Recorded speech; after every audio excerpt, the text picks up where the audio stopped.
Hello, everyone, and welcome back to Dice and Destinies. Hello. Penis. Hi. Venus.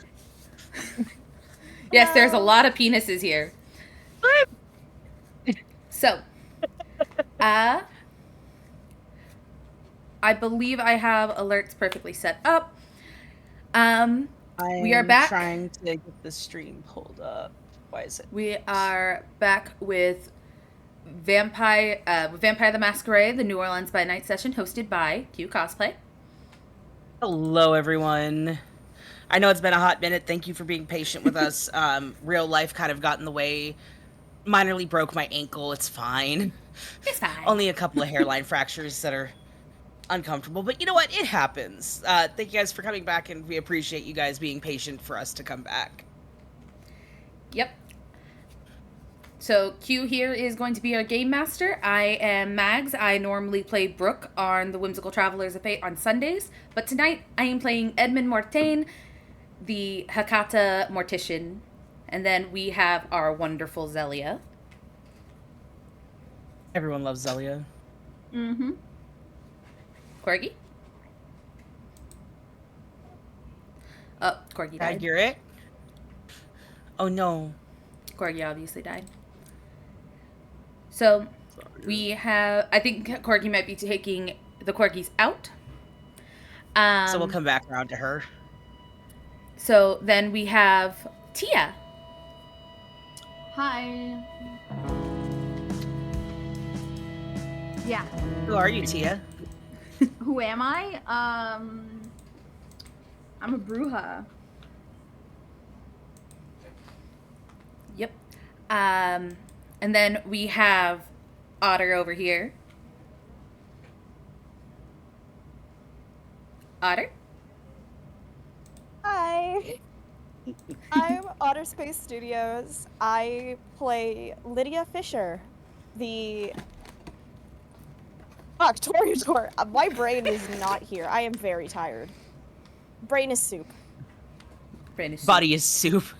And then we have our No, cowboy. it's stew. Is that my cue? Yeah, Yes. you're the cowboy. All right. Sorry, I'm Link, and I play Ulysses, the Civil War era cavalry officer turned vampire. You are La Sombra. I am a Very, La very Sombra, which means I get cool darkness powers. And then we Shut have up. New Orleans' most eligible bachelor. Laurent Dubois, played by Cole Cartwright, aka Kai Terps. Your boy's here. Let's get it. Yep. I am a Ventrue, by the way. Mm-hmm. The Kings. And now, our GM shall give us a recap. All right, folks. So a lot of shit has gone down. A lot. Our kindred have been through hell and back and then some. They had all gathered at the Waffle House to talk things over with Rosetta and Reese, having enough social time to recharge with each other, leaving Edmund to make friends. The chef of the Waffle House had cleared the building and put it on lockdown till his mother, the infamous and both dreaded and loved Queen of Voodoo herself, Miss Marie Laveau, arrived to talk to the group. Marie arrived scolding Lydia and Laurent before showing the team a fragment of the sarcophagus of Cain, which was thought to be destroyed and in ashes and rubble in San Diego. Inviting the team to her domain as she had a guest in her basement for Lydia in the car, Ulysses has Edmund read magic on a blade that Tia had gotten off of a werewolf and found it had elemental properties, to which Ulysses gave to Tia and offered to train her. They gave this child a nuke. Yeah. Lydia and Zelia had entered a contract with Marie Laveau on a blood boon before the team split. Nothing bad, but definitely one of those cases of, hey, if I call in this favor, you don't get to say no. Ha ha ha ha. Lydia, Zelia, Laurent, Ulysses, and Tia stayed in the basement finding Sebastian Lacroix beaten, starved, and missing his tongue. For those who don't know, Sebastian is Lydia's ex and the one who almost burned San Diego to the ground in his quest for more power by wielding the sarcophagus of Cain. What an asshole. Oh, he's a dick. They proceed to beat the ever-loving fuck out of him and ask him questions. His creepy vampire powers allowing him to project his thoughts since he couldn't speak normally. Lydia finally getting to spill her guts out about the pain he caused her before Laurent and Zelia sentenced him to the final death by punching the ever-loving fuck out of Stakes like they owed them money. Meanwhile, Edmund was upstairs, clearing up the wolf pack mess and ensuring that Miss Laurent would be more than happy to pay for her prized chickens that got eaten by the werewolves, before going to her kitchen and speaking on more business matters, agreeing he will show her blood magic if she shows him magic of the necromancy kind. Sorry, there's a couple of typos that keep throwing me off. Sorry. I was the typing team, quickly. The team... No, you're good. The team comes up from the basement to head back to their cars left at the Waffle House. Edmund and Zelia in Marie Laveau's car, taken via chauffeur, while Ulysses with Tia and Laurent with Lydia ride horseback. Lydia had left for Laurent's place for business. I'll take a bow wow. It was very important and intimate business. Ulysses and Tia went to Edmund's home to sleep off this night of adrenaline. Edmund had made sure that Zelia talked with Octavia Cormel on the events, and he informed Zelia on her sire Edmund, giving Octavia his contact info for any questions she has on her clan. He then got Zelia home, putting her sire to bed, and went home to make sure that Tia had made it home, and put Ulysses in the guest room before checking in with his family and retiring for the night. So shit went down. You want to breathe a little? Breathing, what's that? Breathing's for people who have time, and that's none of us. We're all kindred. We got time. Do we? So, that being said, Ulysses, Tia, and Edmund are all together, correct? Mm-hmm. Yes. Okay, we're going to do a dice roll to see. So, it's Zelia is on her own, right? Yes. With Chris? Zelia's with Okay, Chris, well, Lind, and Nick. Yeah, Heaven I think it's... help her. Yeah, I think it's Chris, Nick, Zelia, and Lind. Yeah, because Lind was just like, oh fuck, my brother fucked up again. So what we're going to do is, we're going to just rollies this to see who goes first.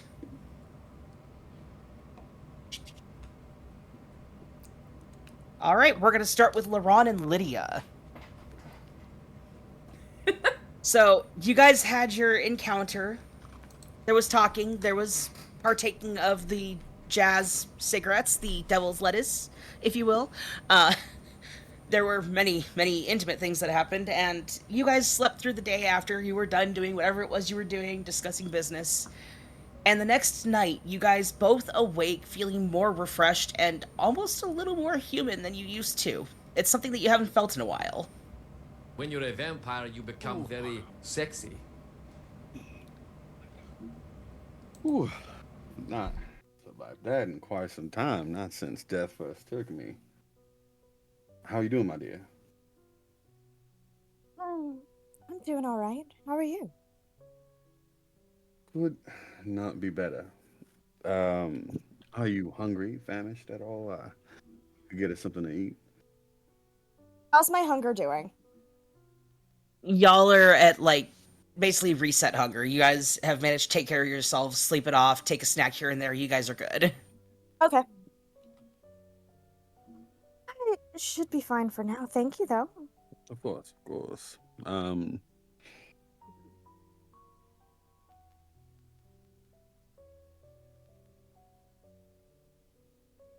must say, it has been some time since I have had relations with another kin. And a lot has happened to us in these past few days. And I say this not in an offensive way at all. What are the plans going forward? What is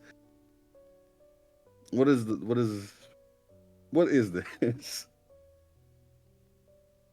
It doesn't have to be anything if you don't want.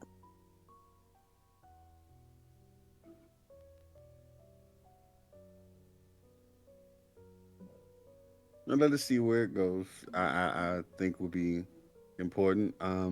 I guess more importantly, how we're all unlived. We've we've been on this mortal realm for quite some time. What? How would you like to address it with our group, our coterie, if, as you will, when we meet back up with them? I want to respect your well wishes and how your perception amongst our allies is. I want to respect that and make sure it's protected at the utmost level.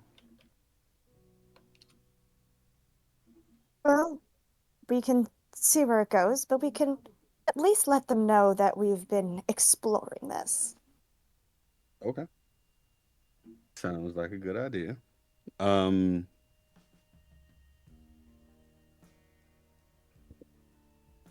You how are you doing? saw how my last one. Yeah. On that note, how are you doing right now? To focus on something a little more important than anywho. what?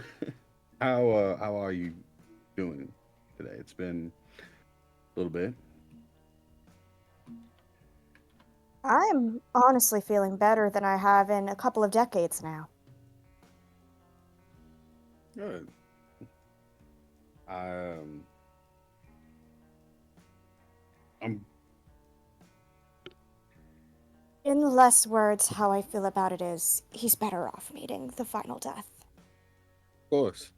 I would based on the way he approached you, I would have to agree. Um, what does have me curious, and Laurent sort of like straightens up. He's been sort of maintaining like this casual energy, but I think he starts to things start to like click a little bit more. All the adrenaline from the night and his rest have like started to like Totally shift into valid. place. So he's like, so I feel like there's some additional planning, at least the both of us, if not the entire cadre, need to figure out because it's not every day that one of us just dies, especially not one who had who at one point was in a high position of power. And there are two that have died within the past week. Um, what is it? Is anything going to rebound off this immediately? Um, there would be some effects down the road, but is what happens immediately after this? Can I pull a common sense and see?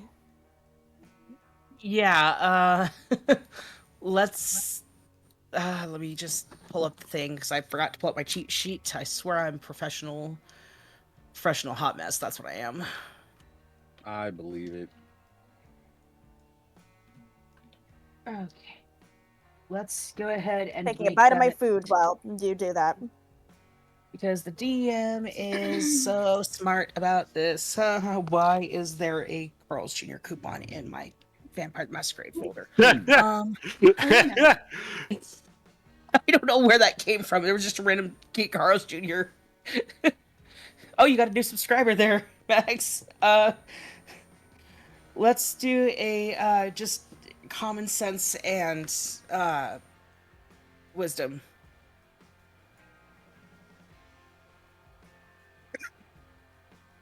So what do I roll for common sense? Oh, sorry. I was looking at the wrong thing. Go ahead and roll just wits and insight. What's an insight? Okay, 5, Yeah. and then... Sorry. I am a absolute that's 5 disaster dice. fire today. That's 5 dice. Give me 2 seconds. 1, 2.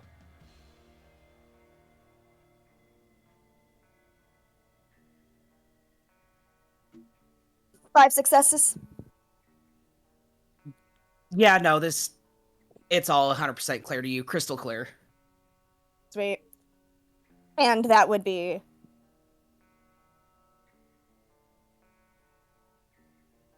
Well, what were you trying to common sense exactly? We know that this is going to hit us down the road, but is it going to have anything, like, any effects right now? No. Okay, that's all I need to Sorry. know. I misunderstood. That's why I had to ask for clarification. I apologize. No worries, I get it. Lydia kind of sits up, straightens up, just, I don't think so, at least not at the moment. We have at least a little time to figure it out. There's no way about it that we can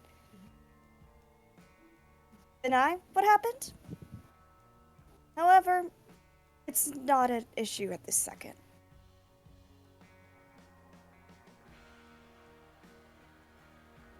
Good to know. Real quick, Lydia, did you plug your phone in?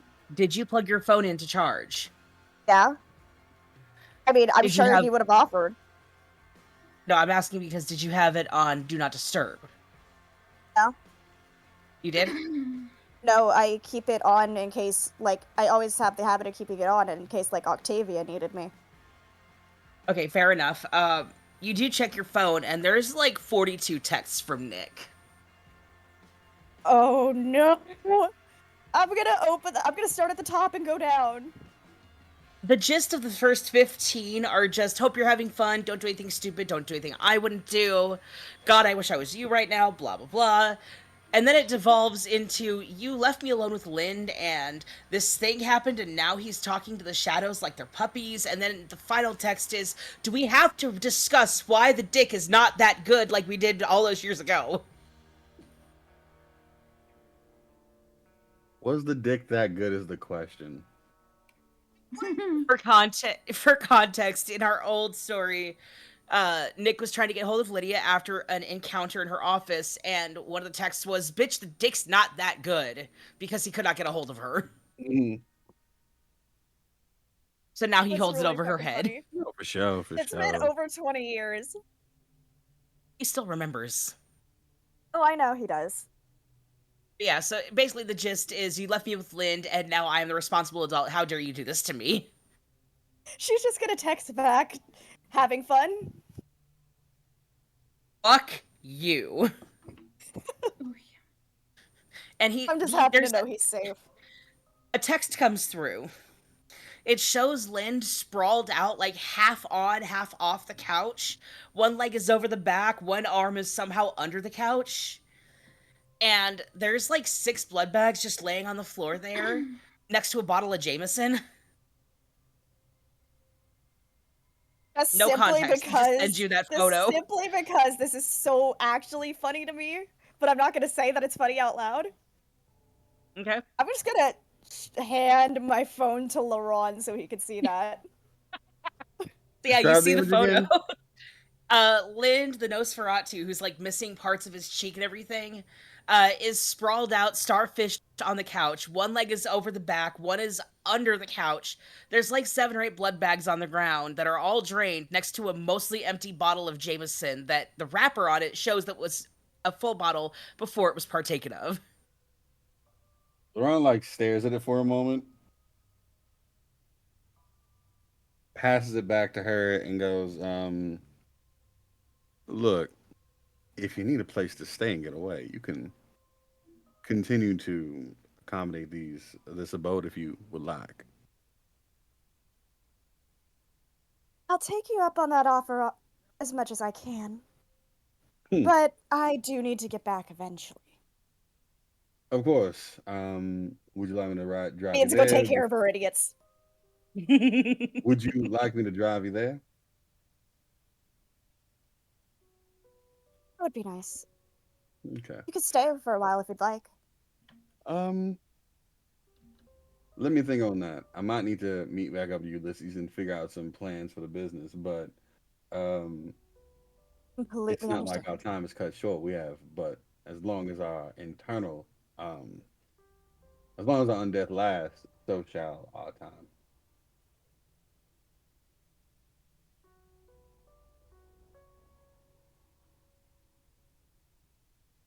Sorry, Kai, damn, that was smooth. Otter.exe Like, to you gotta stop. re-record. Otter got flustered. Accidentally dropped my cup ramen. Oh no, not the ramen. Ramen doesn't deserve it. Anyway. She looks a little flustered. Because damn, I don't. She Which looks has a little never flustered. happened. Yeah, no, she's usually super composed. So she's. All right I think then. LeBron is gonna lean in on this one. Say what you're gonna say. I'm sorry, didn't mean to cut you off. She's just like, okay.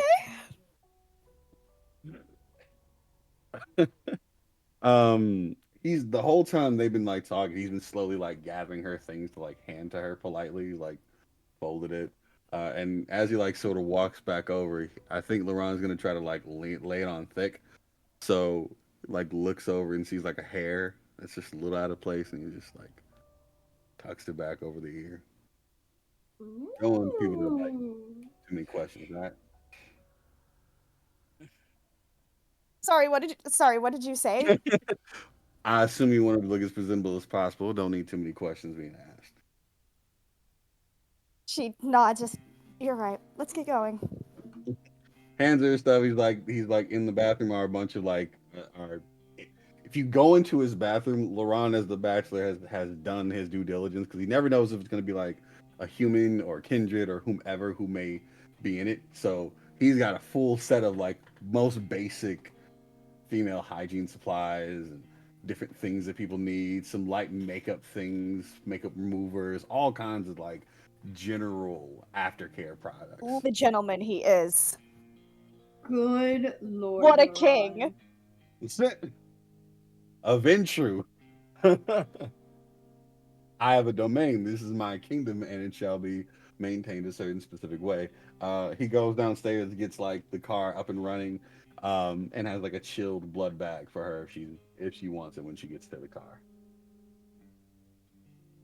Okay, she's gonna gather the rest of her things. Just, honestly, she is kind of screaming eternally right now. She's just like, oh my god. Is this what it's like to be treated well?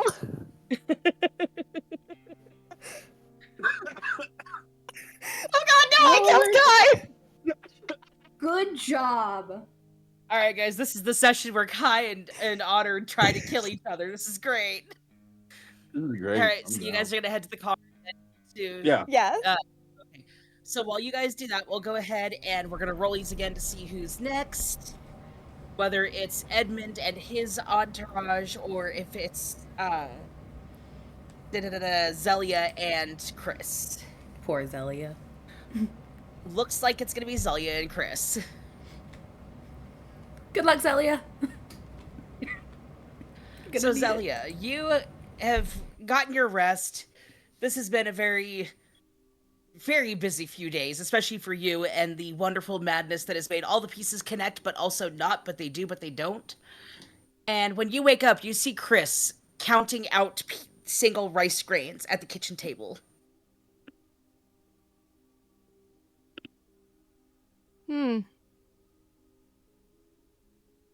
That's an interesting thing to come in on.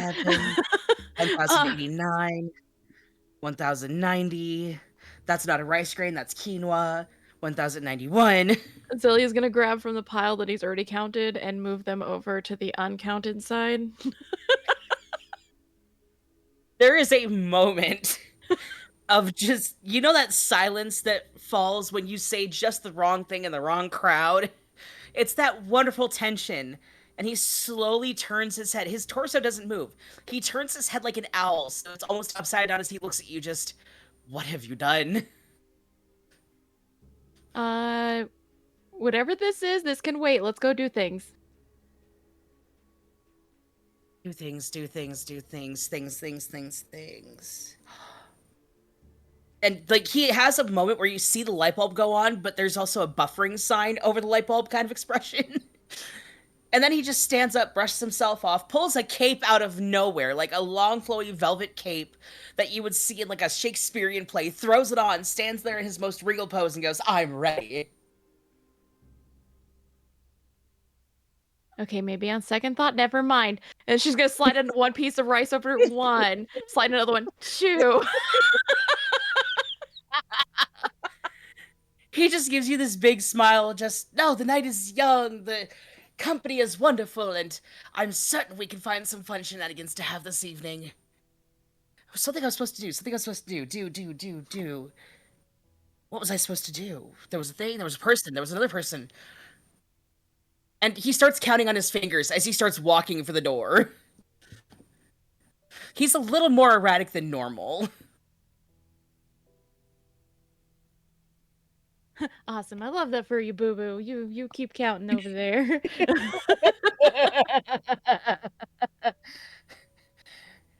Yeah, no, he is like he's in that state where he's not all there, so he will kind of just go wherever you go.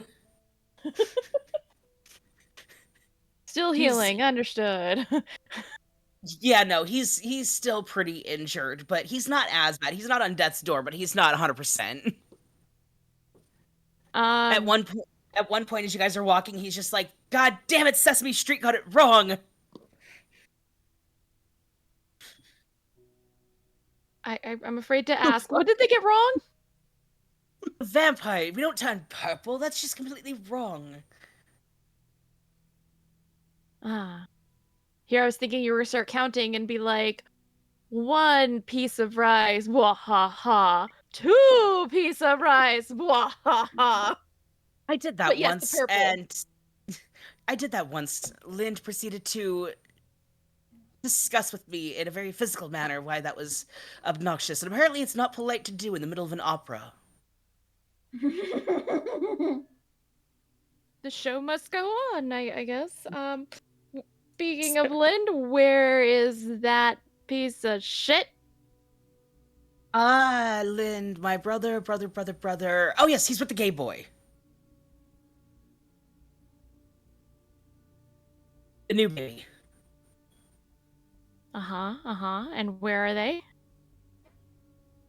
The car took the road took the space, this, that, left, right, spin, donuts, da-da-da. Lydia, her car is ruined, the side is completely caved in, estimated $8,200 to repair. They're at Lydia's house.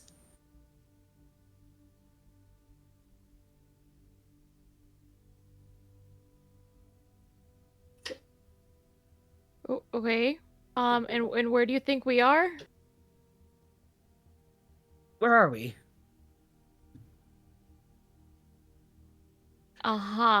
She's just gonna grab him by the hand, take him back into the kitchen, set him on the chair, and be like, 1 piece of rice, bwahaha. He starts counting again. He starts counting the rice grains again from scratch. He's like, because he's still healing and the damage he took was severe. Like he suffered traumatic damage. His mind is still putting itself back together to its usual crazy. Like, this is the healing crazy mixed with the usual crazy, and it's like oil and water, and somebody added food coloring for some reason, so it looks like a hot, oily rainbow mess. Yeah, Zillie's just gonna like kiss him on the top of the head and just like pat his head and walk off to go find out what the hell happened to Lind and, and Nick. So you're gonna head to Lydia's? I mean, we're at Lydia's. Or that's right, they're upstairs in the living room then. Okay. Yeah, then she's gonna go, if we were just downstairs still, then yeah, she's gonna go upstairs, see if she can find them. Lind is not hard to find. He is, like I said in the photo that was sent, he is starfished on the sofa, one leg over, one arm like backwards under the couch. There is a once full bottle of Jameson, now mostly empty, with like 6 or 7 blood bags just kind of scattered around, and he looks like most guys that walk, Bourbon Street and end up in a weird hotel. Oh my god, this is so great. Yeah, seeing this, Zelia just kind of like giggles like quietly because she's like, I don't want to wake this, and she's gonna take one photo that she can share with other kindred, and then she's gonna go over there and quietly move the blood bags and take another photo to post on like social media and be like, look at this dirtbag. All right. And luckily, the angle he's at, you can't see the gross Nosferatu side of his face. He mostly just looks like a really drunk fucker. And you take the photo, he is completely oblivious. Like, he is out fucking cold. Perfect. Yeah, then she's gonna go probably into Lydia's office, get like a marker, come back downstairs, and just I am start here. drawing on him. Okay, if you want to do it without him waking up, I need you to make me a. Let's do composure and stealth check. Because you have to keep yourself from giggling while you do it. Okay. Let's see, how many dice do I need? Can I interrupt for just a second? Absolutely. Is the stream still going okay? Because it's paused on Discord. Oh yeah, it's going Yeah, good. Oh man. Yeah, the stream is It might just be going. Mags because I see her camera's not up anymore. Yeah, she was pausing to eat something. Okay. Oh, okay. So composure and stealth? Composure and stealth. Okay. So okay. Sorry.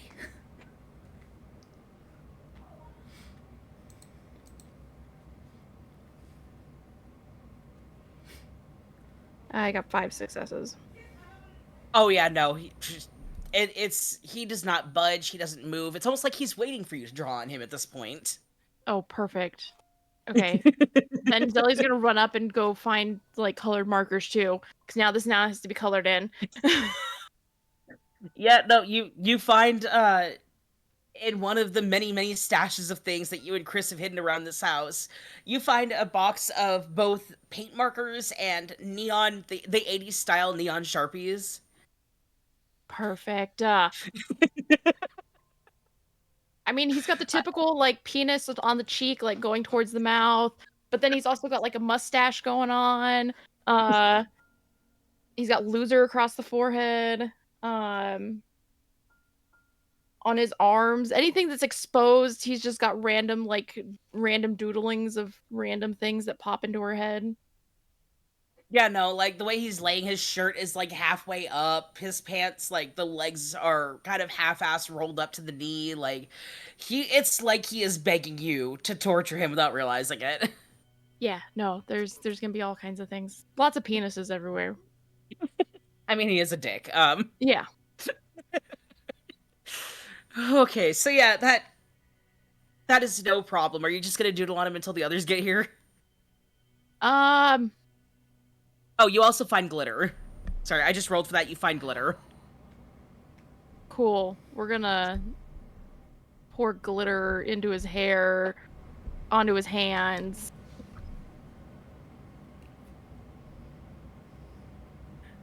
Some might have gone into his mouth. It's fine. He's fine. He's lived this long. He'll be fine. He might die, and that's fine too. I mean, you know, he's already dead, so like it's not it's fine. It's fine, really. Yeah, so are you just gonna do that until Lydia and the others get back? Or do you have other plans too? Well, no, after she's done doing that and kind of like bored with that and taking photos, because, you know, just in case nobody believes that she got to do this. Yeah, no, she's gonna go find Nick to bring Nick in to show him and see if he also wants to color. Nick is in the kitchen making coffee for everybody. Yeah, Zelia's gonna, if she's, smelling the coffee, she's gonna run over to the kitchen and be like, Nick, you take some colors. And she's just gonna go, like, take his hand, shove some crayons or whatever markers into it, and be like, you have to come with me. We're gonna go color on Lind. Wait. And you see the AOL, like, the little AOL buffering line for a second, followed by, oh, fuck yeah, no, let's go give this fucking twink-ass motherfucker what he deserves. Yes! And there's glitter. And he bitch, you had me at glitter, and he snaps his finger in the air and he kind of struts behind you. Yes! Okay, yep, nope, that's what they're doing. That's what they're doing until other people show up. He is gladly drawing and coloring with you on land while the others make their way. All right. That being said, Edmund, Tia, and Ulysses. Let's go to you guys. Who is first to be up and about? Finally, what do we roll?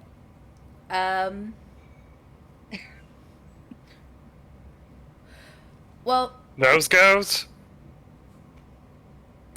I can. I'm the only one with my camera on. I can de-space it real quick. Your camera. Hold on, let me leave and rejoin because everyone's camera is frozen on my end. I thought it was. Oh no. I mean, I'd like to go first.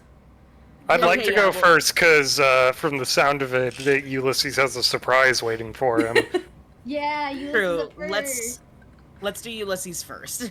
Okay. All right, let's do Ulysses this. and Edmund, right? So, Ulysses. When you wake up inside of Edmund's guest bedroom. I wake up inside of Edmund's guest bedroom. Yep. You wake up and you're in bed. You notice that your coat is missing. Your hat is gone. Your shoes are off. I'm naked.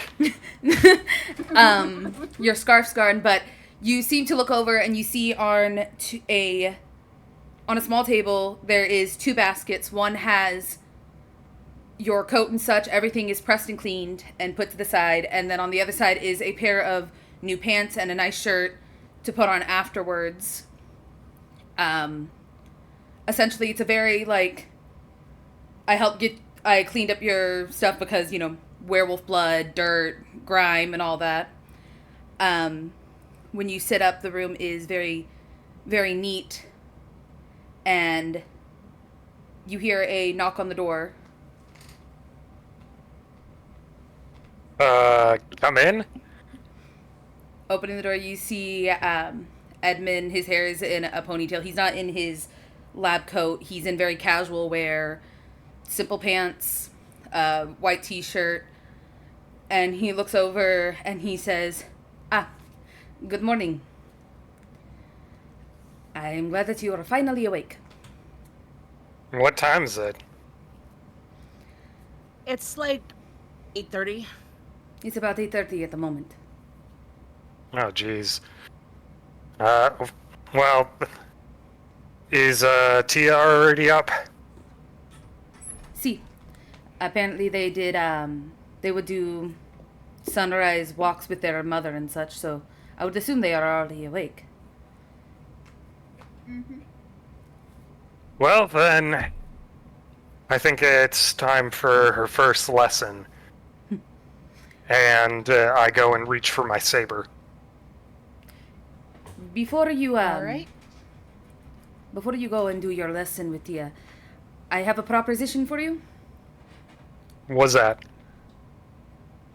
I mean this in no offense, but, you kind of look like a, what is the word? A hobo. I know that La Sombra cannot see their reflection very well, and your beard is patchy. It's true, I haven't shaved in 100 years? Well, I see that your beard is patchy and your hair is uneven. I was wondering if you would be alright if I helped freshen you up. That would be lovely. Thank you. And Edmund leads him to the bathroom and he starts cutting his hair, doing the shaving, making sure that Ulysses actually looks presentable and such. And that's what they'll do for a little while. I know that Tia is at BRBing, so I guess, is there any conversation that Ulysses wants to... Oh, so... is there any conversation Real quick, regarding the thing we were talking about in the actual character to Game Master chat, did you text the guy asking him about the item you were looking for? Oh, yes. I shot a... Should I just describe what it is we're talking about? Sure. I shot a text to my local underground arms dealer. Note to any FBI people who are listening, I'm doing this in-game, just in-game. For legal reasons, this is a fantasy setting. Yes. I'm shooting an in-game text to my in-game local underground arms dealer, telling him, "Hey, I need something that can kill a bear." Okay, it was a little bit before he got back to you, but when he did get back to you, he shot you back a text going, do you need handheld or do you need rifle size? Needs to be something I can hide in a coat, so probably handheld. Alright. He gets back to you a few minutes later going, I got just the thing. I can have my guy send it to you if you'd like, or we can meet up. Send it to me and I give the address of the mortuary. He shoots you back a text going, give me a couple hours, I gotta get the item, but I'll have my guy run it to you. Much obliged. And he also texts back, I'm sorry for the poor fucker that pissed you off. Yeah, this is. Sometimes you just gotta put down a bear. That's how it is sometimes. Those bears, man, they get you every time. I'm sending these texts as Edmund is cutting my hair and whatnot. Sounds good. And then I will let you go ahead and decide what kind of handgun you would like. Just because with World of Darkness, all the handguns and other firearms can be modified by the supernatural for whatever is needed. So, like, if you wanted a Dirty Harry that would be able to take down a bear, there's one that's modified to handle that kind of thing. Oh. If that makes sense. How? What chamber? What is a Ruger Blackhawk chambered in? Looking it up.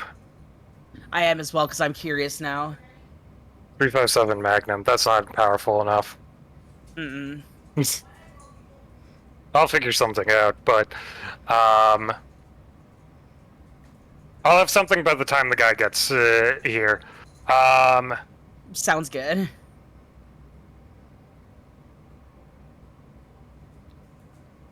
So, as they're cutting the hair, they're going to spend some time doing that if Tia is going to do anything when they wake up. Well, she texts her mom to let her know that she's settling in okay. Her and her dad, because they're all in a group chat together. And then she's gonna just hold the sword and kind of like mull it over. She's gonna be a total nerd and do some poses and take pictures to send to her friends.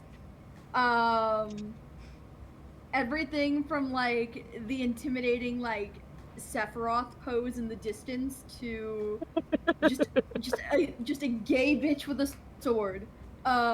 Which I guess those two aren't really indistinguishable when I put it like that. And yeah, then she's gonna look at the clock and get kind of pouty as she realizes Ulysses should be up by now and getting to my room so we can sword fight. So she's gonna start marching downstairs, or I guess to the guest room. She doesn't know where it is, but she's just kind of stomping and trying to see if there's something like a vampire spidey sense. She doesn't know if it exists, but there's ghouls that you can ask. Everything. There are ghouls you can ask. Aw. She's not going to do that yet. We don't ask for directions in this household. What are you, some kind of nerd? I think once she gets turned around enough, like after the third like supply closet she opens, she's gonna turn to a ghoul and be like, "Can you tell me where Dr. Mortain is, please?" They blink. The ghoul kind of. Oh, sorry. Go ahead. No, go ahead. I'm too used to DMing. Go ahead. No, you're good. Trust me, I'm also a DM. When I'm a player, it's difficult. So the ghoul kind of looks you up and down, realizes who you are, and just kind of nods. He looks mostly professional, but he also looks like he might have been a stoner dude in his previous non-ghoul life. Mm-hmm. And he just kind of, yeah, man, normally I ask Dave, but Dave's not here, man. So, like, if you just go down the hallway and take a left, they're right down there, man. I understood that reference. Thank God, I've made that reference so many times. People are just like, "What's that?" Tia's gonna just kind of give a thumbs up Respect and the head over. classics. She's like going over, like she's rehearsing lines in her head. Like, all right, I gotta sound cool. I gotta sound. I'm a bitch with a sword now. I gotta be like super cool, and I'm a vampire. You know, Fuck, I'm for that awesome. one, for that, let's go ahead and roll a composure and intimidation check to see if, or no, actually performance. Fuck me. Composure and performance. Okay.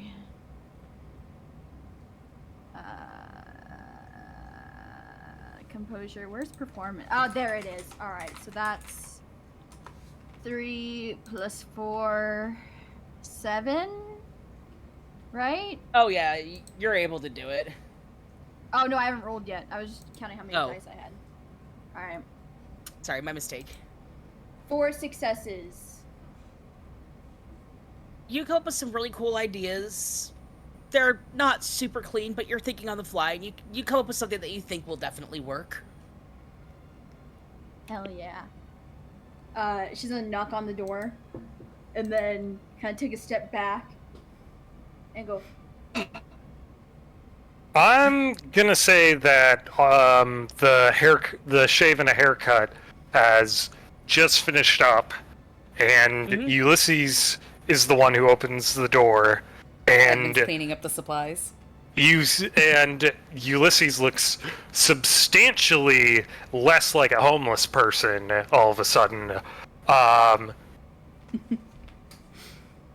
He still has. I don't know if I ever talked about it on stream. I forgot to mention it the first time I described Ulysses. Ulysses has really bad scarring all along his left cheek. Or have I discussed this on stream? I think you have. I think you I'm mentioned sorry. it once, but that was a while back.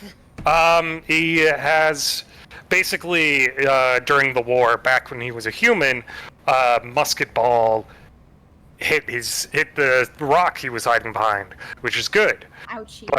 But it exploded and fragmented, and 3 pieces hit him in his right cheek, which is bad. So he has these 3 jagged scars on his cheek, and that's why he has the ugly trait on his character sheet. Cool. And so you see a significantly less scruffy looking Ulysses before you.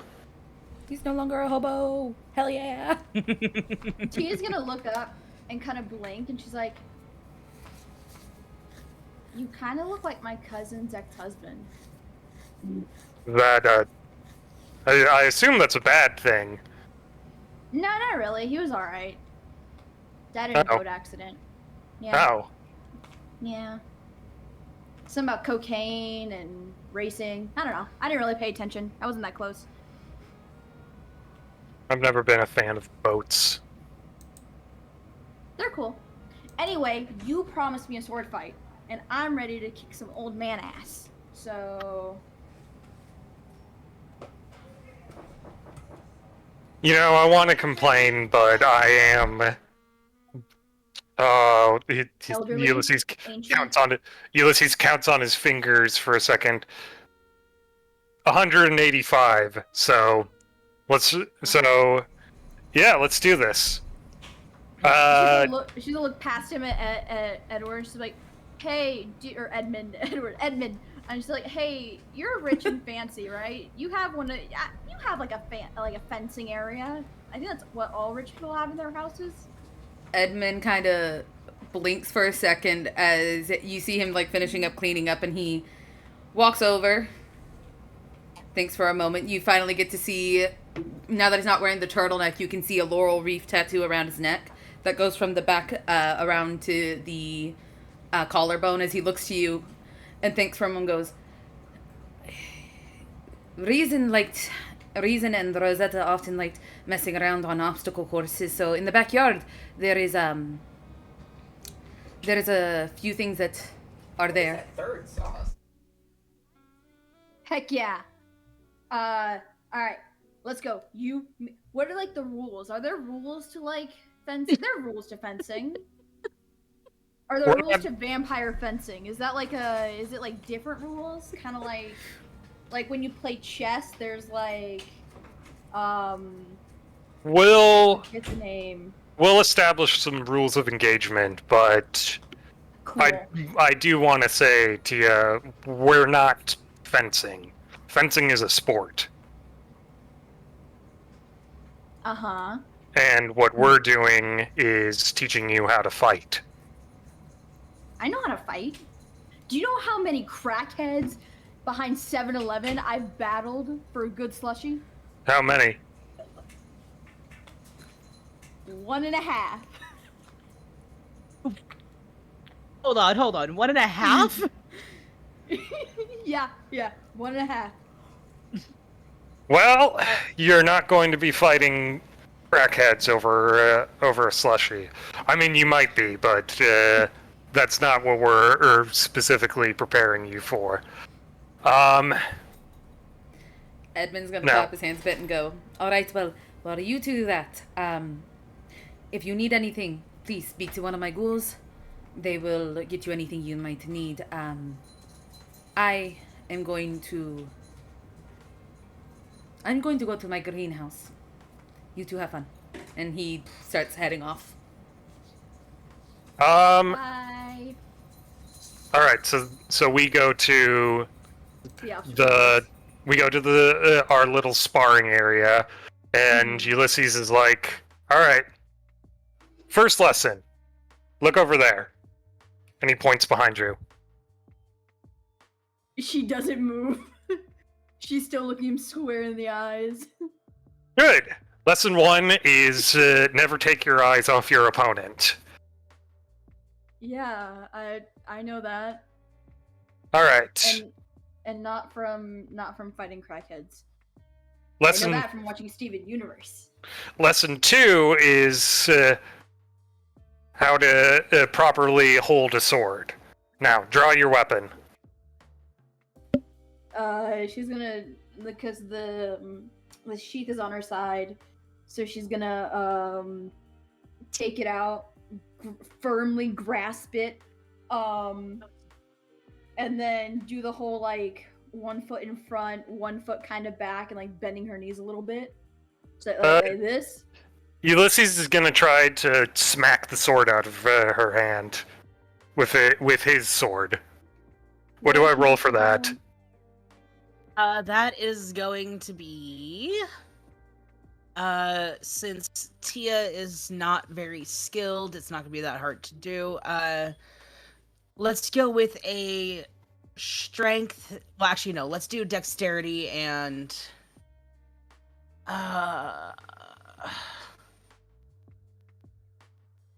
Melee blades?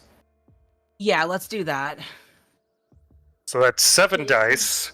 Dexterity plus melee. Alright, that's 4 dice.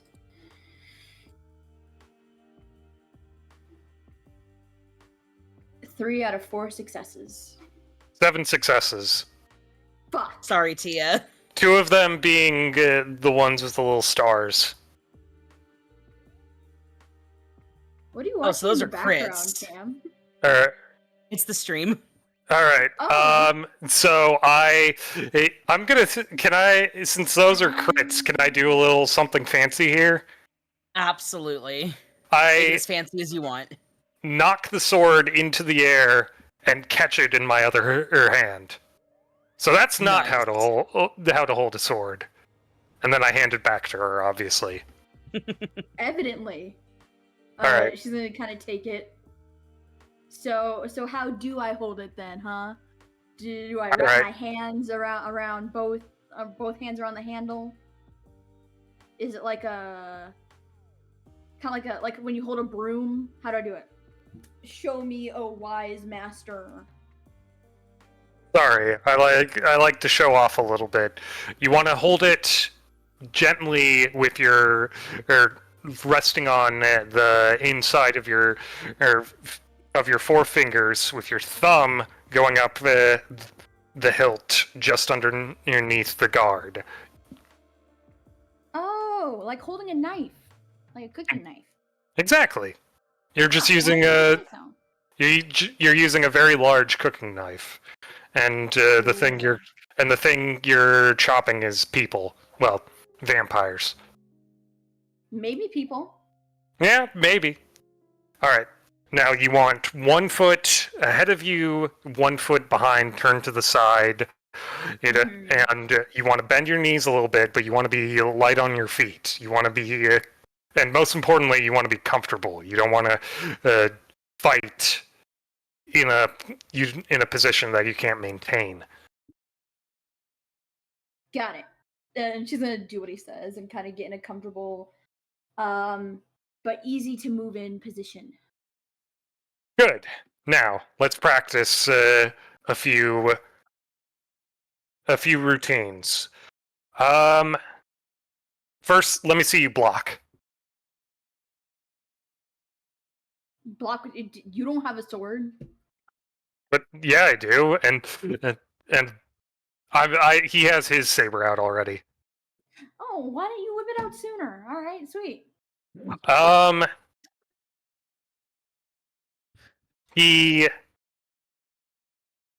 gonna say Ulysses is going to very gently and slowly attempt to strike Tia in a way that's just sort of owning up to you, or like taking it easy.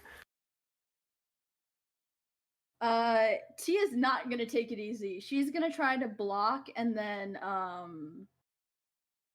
Riposte? yes, that's the word.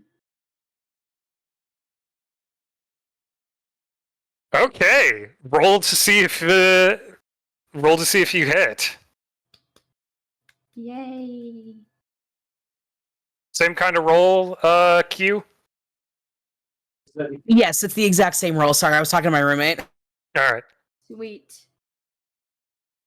All right, 3 successes, one of them being a crit success. Oh, I just got 3 successes. So you just landed a hit on a nearly 200-year-old swordsman. Yes. So Ulysses,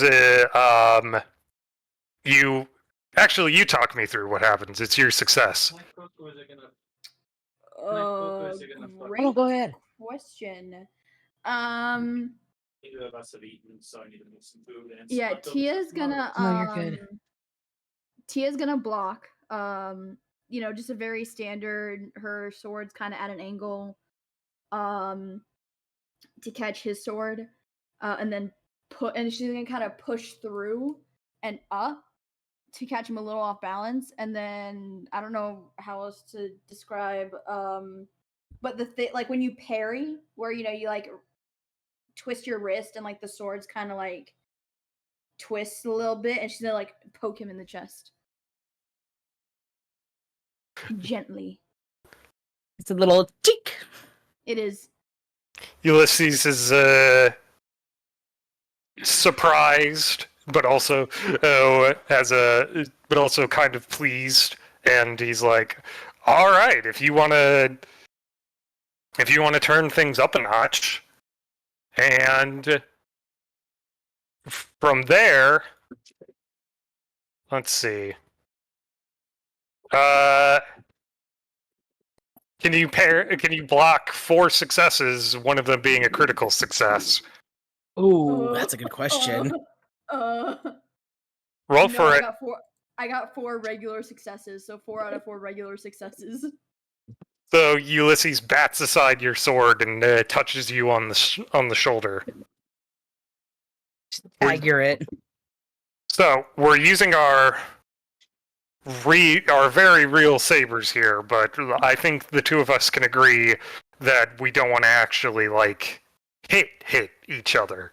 So fuck that to the Yeah, death. you don't. let's try to avoid that, Tia.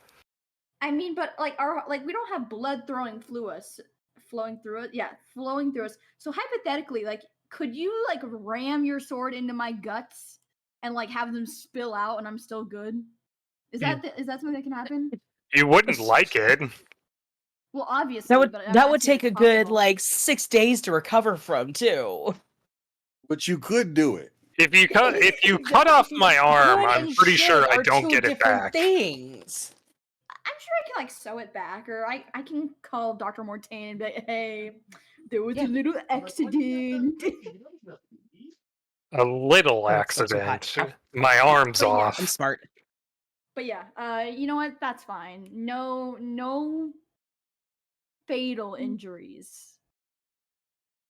These are also silver weapons, which means they're dangerous to our kind as well. Oh, I forgot that's a thing. I thought that was like just a werewolf thing, not gonna lie. I sometimes forget what's our thing and what's a werewolf thing. They don't give a lot of Has anyone given you the talk? Yeah, when a mommy and daddy love each other very No, much. I mean, has anyone told you about vampire weaknesses and that sort of thing, and vampire society? This guy I had a crush on in theater back in middle school. But I think we were all like, I think it was more like Twilight rules. No, we don't buy Dracula rules. Dracula rules are closer than you'd think, but we can cross running water. At least most of us can. Cross running water? Yeah, that's a vampire weakness that was in Dracula. So I can't like cross a river. No, you can. That's one the book got wrong. Oh, okay. Can I eat garlic? I really like garlic bread. You can eat. Well, I mean, most of our kind can't eat anything. You appear to be one of the lucky few. Thank God. I think I would walk into the sun if I stopped being able to eat food. Blood is the only thing that sustains us. So Wait, food will just sit in your gut and go undigested if you leave it. But I can eat garlic bread. All right. Yes, you can eat garlic bread. So silver is a no-no. It's not great. Wooden stakes are still a no-no. They don't kill us; they paralyze us. But if you're paralyzed, well, if you're paralyzed by your enemy, you're as good as dead. So. Fair enough. Do cutting off our heads, is that like a insta-death? You know, like no more. Yep. Okay, so that's something Twilight got right. Okay.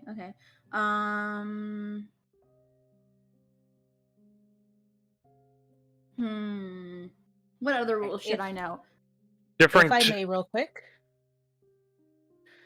Sorry, I don't mean to interrupt, but I do need to make a minor announcement regarding the game. Later on in the session, we will be having a surprise character join us. Oh. I just got confirmation, and I have said person contacting you, Mags, here in a moment to get that set up real quick. But that will come in later. I just want to give you guys a heads up so you're not blindsided. I'm gonna fight you. Yippee! I'm gonna fight you because that means I gotta adjust shit, motherfucker. If you want, before they're introduced, we can take a quick 5-minute break, let people get water and stuff like that. We can do a BRB. Yeah. Okay, And before have they're our introduced. mystery guest come in after the BRB. Before they are introduced, yes, please, BRB that before then. But I just wanted to let you guys know so you weren't blindsided real quick. You guys continue your fencing lesson. You do educate Tia quite a bit. As you guys are having your lesson, your contact's delivery boy shows up with a small but surprisingly heavy box. So I open the box, and do I describe what I see in there, or do you describe? You can describe it if you'd like. The gun. Firstly, I pull out a gun, and for any observers, Edmund or Tia, Edmund Garden. at what it looks like is something that's out of the 1800s. Like, this looks like a gun a cowboy would use. I'll link it in the chat. But it's big and it's heavy, and it is and as Ulysses checks the chambers, it is loaded in 44 Magnum, and it is a Ruger Super Blackhawk. And Ulysses is immediately like, I love this thing. This is The delivery boy notices the glee on your face and he just smiles and just, I'm so glad that we can have another satisfied customer. You know, send the bill to Laurent Dubois. So the $7,200 for the gun and then the $1,800 for the special bullets. Yep. You the boss. And he looks at Tia and just looks back at Ulysses. You got game, and then he leaves. What? Tia, who was like, her attention was fully on the sword. She kind of blinks and looks up. She's like, what? Maybe if I was 150 years younger. All right. Maybe. Real quick, Edmund has his hand up. Edmund in his greenhouse is going to start gathering the supplies in order to use his wards. Okay. If I remember correctly. As he's walking through his garden, he is grabbing some dragon snaps, some witch hazel. I believe one of the plants is called wolf fang because he's going to be essentially warding off the ability for werewolves to enter into whoever he chooses to protect's domain, domains. So if any werewolves are to enter into her home without their permission, Edmund will get basically like a silent alarm to him so he can message everyone. And as he's picking through the supplies, he kind of stops to think for a moment before getting out, going over to the desk, putting his basket down, and getting out a quill pen and some paper and starts writing a letter to a friend within the swamp and folds it up, handing it to Google and asking them to deliver it to, I don't think you ever gave me her name, but it was the Tremere in the swamp. Oh, frick, I have it in my notes. I just have to find it real quick. Give me 2 seconds.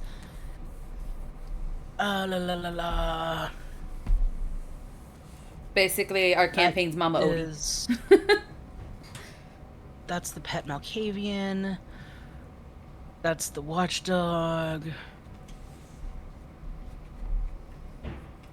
Kara. Her name was Kara. Kara. He sends it, signs it, uses the wax seal and all. Makes it all fancy. Makes it all fancy, and essentially inside the letter, it will be delivered to her saying, I have some information to speak with you about when you are available. No rush. I did meet with Marie Laveau, and when I come by, I can bring some more supplies for you. Okay, yeah, you get that sent off. Your ghouls have sent letters a few times, so they know where to go and what to do and everything. So, the ghoul who gave Tia directions is the one who's going to take the letter and deliver it.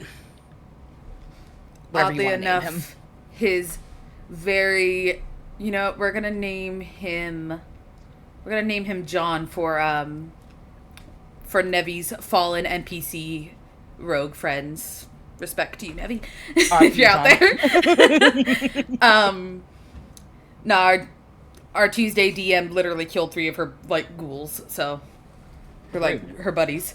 Chopped them up and put them in crates. So he sends him out, and oddly enough, this stoner is not his favorite. He kind of gives him a reminder of a specific person. But it's fine. Rosetta 100% said that he's good for his ability, so he sends him off and hopes the letter gets there Nice and safe.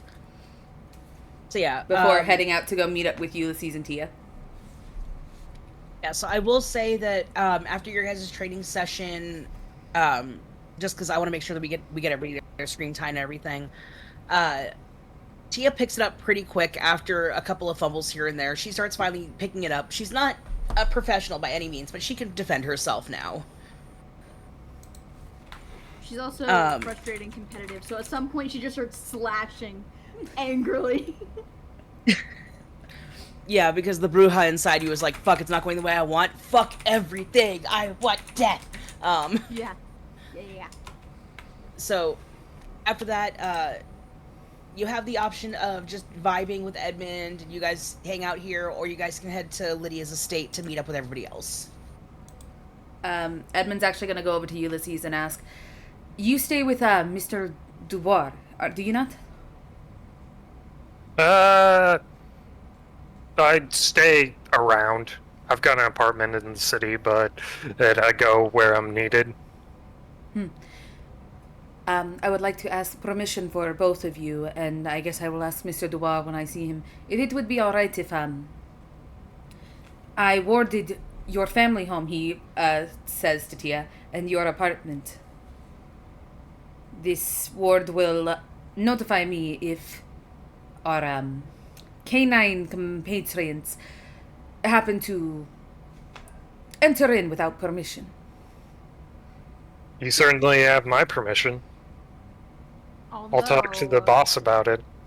We may not need a ward. My mom has a pretty sizable shotgun. It took as terrifying as the thought is of your mother holding a shotgun. It took blowing up a car to just bring down one and not even successfully kill it. You haven't seen my mom angry. I hope not to. I'm pretty sure that alone could put a werewolf in the ground. Almost put my dad in the ground. You see Edmund kind of think for a moment, and you hear him mutter something about, was that what that canceled order was? So, as he looks to both of you and goes, when you two are able to get in contact with, hopefully get your family out of the home for a little bit while I set up the ward, and he looks to Ulysses, and when you are ready to go home, I can set up the ward while I am there. All right, sounds good. You can just go to my house. My mom is like in love with you. Is your mom okay with that she hasn't left you for left my dad for you is the whole sanctity of marriage thing. He kind of thinks for a moment and goes, would she be alright with seeing blood sorcery, being mortal and all? Mortal, I don't think that matters. Catholic, that would matter. So yeah, she would not like seeing that.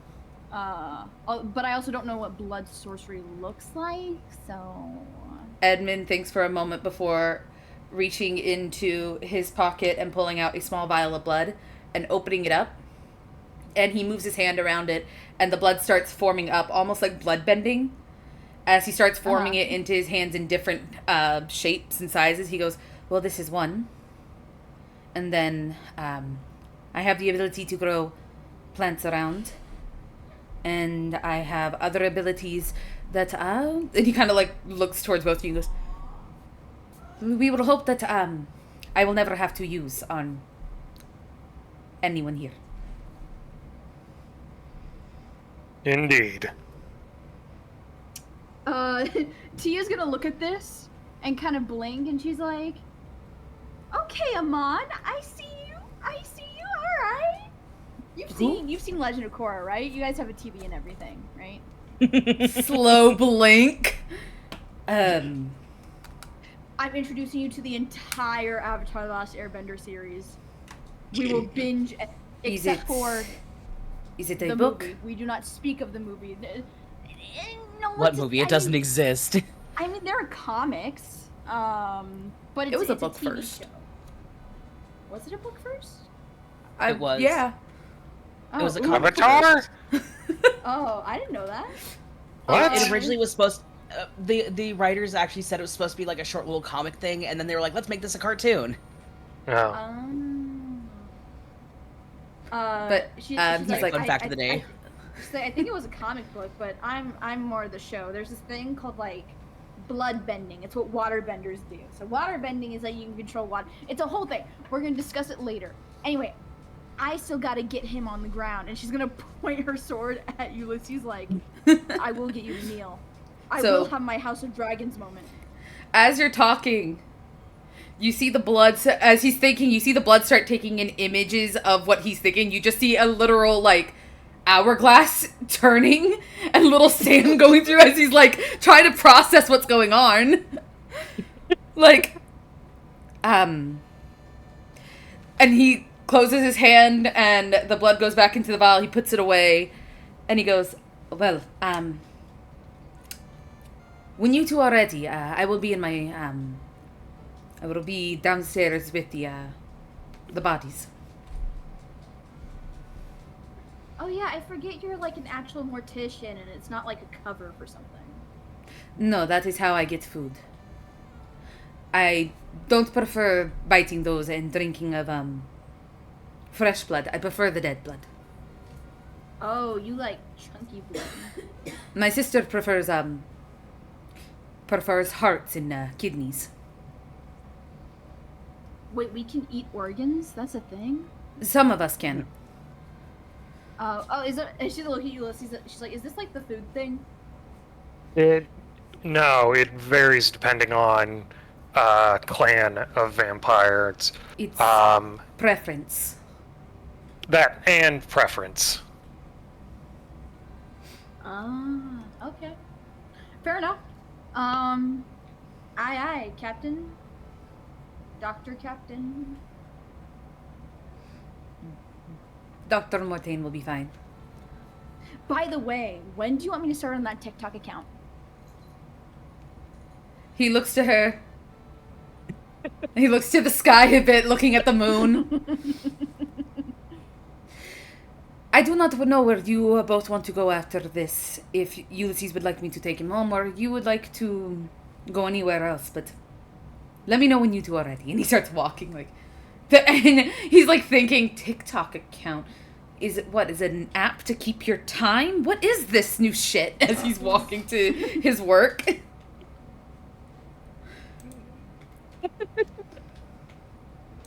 Okay, so yeah, I'm guessing that you guys are gonna start making your way shortly. Yeah. Yeah, we'll practice for a little bit longer, and then we'll go and meet up with everyone else. Can we flip a coin to see if Tia beats Ulysses once? Because I know she's not. You can roll for it. I will personally roll a die and have you call odds and evens. Okay, alright. How's that sound? Yeah. She just wants one. She doesn't care if like 99% of it was like she lost, her ass was in the dirt. She just wants the one win. Alright, call odds or evens, Tia. Evens. Sorry. It's a 9. You almost get him, but then all of a sudden you just are on your ass staring at just staring up. She dust herself off. She's like, I'll get you next time. You were close. I'll get you next time. Just I wait. will say, with this training, you can put 1 dot in melee, specifically for swords. I already had 2 dots in melee. Alright, so You're when you catching use the up with me. sword, when you use the sword, you can use the extra dot, but if you're just doing like punching and kicking and stuff, you cannot use that extra dot. Just keep that in mind. Uh-huh. So, I would like to ask one question of these two. Who here was the one who found out that we're all supposed to meet up at Lydia's house? Because Edmonds doesn't text. He doesn't join in texting as much. Okay. I will say, Tia, because you and Chris did hit it off, he texted you a picture of what they did to Lind. Tia laughs and she's just show it to Ulysses. She's like, look. Ulysses chortles. Oh, this man chortled. This motherfucker chortled. God, how old is he? Chortled. Chort? He's short. Yeah. Oh. I think as they're walking to like go meet up with Edmund so they can go to wherever, she's gonna look up at Ulysses. She's like, by the way, I have a question, and you like feel free not to answer this at all because it might be a little personal. But did you okay. did you and Mr. Dubois ever like have a thing? What do you mean? Like romantically? No. Okay. Good. Inside Not joke. saying, She's like, not saying y'all would like, not saying either of you are like unattractive. Because like, here's the thing, I know like you're all scarred up, but chicks and dudes dig that. I mean, and she's gonna pull up a picture of like Hancock from Fallout 4. She's like this guy. Do you know how many times on Twitter I see a fan art of this guy and look at him? He's all scar. He's, They're is that like a celebrity or something? no. It's a video game character. Oh. both. Anyway, I didn't want to like intrude if there was any like weird vibes going on. You know, I didn't want to like accidentally say something and then like offend either of you because you two are like gay lovers or something. You're fine, Tia. I'm not dating right now. Are you looking to date? No. Future. I've Get this bitch some water. had No, she's not thirsting over him. I've had enough heartbreak for at least a century or so. I see. Well, no matter who you're interested in, I have like a catalog of people. I'm a great matchmaker. My mom says so all the time. So do my cousins and aunties and my grandma back in Vietnam. I learned from her. She's like renowned in her town, so kind of runs in the blood. Or I guess my blood's not running anymore, but you know what I mean. I gotta cover the G. I'll be sure to let you know. Cool. If anyone else like, and she's like pull out like a makeshift business card, and she's like, anyone else you know, and they don't tell me. She's like, if LaRon's looking, if Lydia's looking. I don't think Even Laron Rand is looking right now. I don't know. Someone as Party handsome as him, hydrate. he may Drinky not thirsty have to bitches. That's not what I mean. Oh, you mean he already found someone? Ooh, this is like one of those K-dramas. I'm gonna have so much fun. It's like, are you guys having this conversation on the way to the house? Yes. Yeah, we're having this conversation Wait, while on horseback. Wait. Before anything, so you got down to Edmund's workspace, Yeah. got sprayed from head to toe with Lysol Mhm. before you entered in. Same routine as last time, Ulysses. Told Edmund that you're all going to Lydia, and then you guys got on horseback. So I know that, like, I'm getting the line right. Yeah. Yes, you're correct. And Tia hasn't stopped talking the entire time. Like, she waved at Edmund, but like kept talking. Ulysses Oh, the then- entire time. Then Edmund's not on a horse. He can't be around animals. So as they drive off on a horse, he's on his motorcycle. It's fine. Okay, we got that all sorted. Yeah. Because I'm sitting I here will like, where did it go? So I looked at our game calendar, and this is a Friday evening in New Orleans. So it takes you a little bit longer. It takes you a little bit longer to get to Lydia's because of the traffic. There's a lot of tourists. A lot of people are drinking in the streets. But Edmund's bobbing and weaving after throughout about- traffic. Fuck that shit. oh yeah, Who's there first is the real question. it takes you about 30 minutes to get to Lydia's place.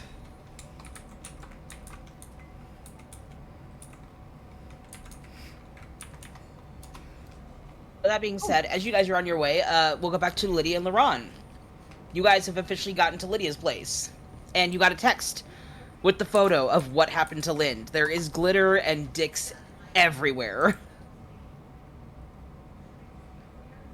He got the text. I I'm just want to driving be right so mad. I want to be so mad. Oh, question: was it sent to me specifically or to the group chat? It was sent to the group chat. Awesome. Nick knows better Noted. than to hide the good shit. Because if Seems he like didn't do there's it, some chaos. Zelia was gonna. Noted. I have my tablet right here. Like, I could see a photo, Alright. like, Nick of just, like, him taking a picture just, like, directly on, and then Zelia doing one of those ones, like, a selfie version, where she's doing, like, the little peace sign, just, like, smiling, like, and then having it over, you can see him in the background.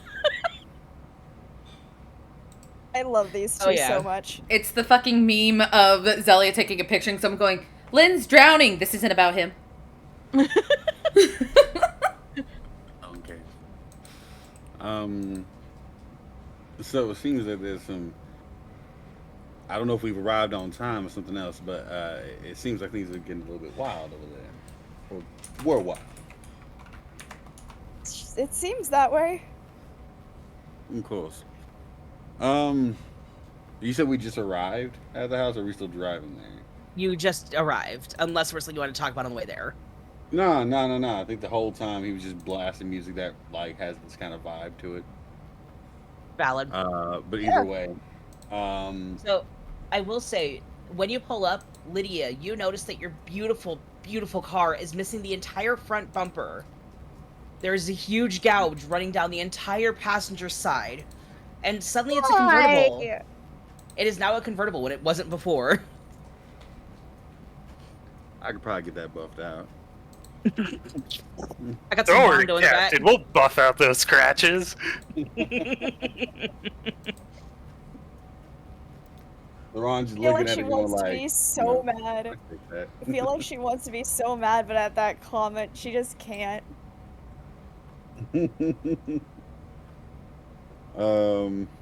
So if you need any assistance, I know a couple people who might be able to fix some less than normal damage to vehicles if you're trying to keep a low profile. But shall we go in? Yeah, let's go in for now. Do you need me to?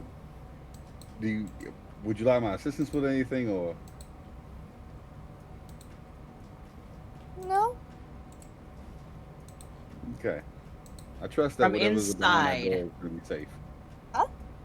From inside, you start hearing the cackling and the giggling of Nick and Zelia because they are just having too much fun with this. Just turns back to Laurent. Just, do you want to go inside?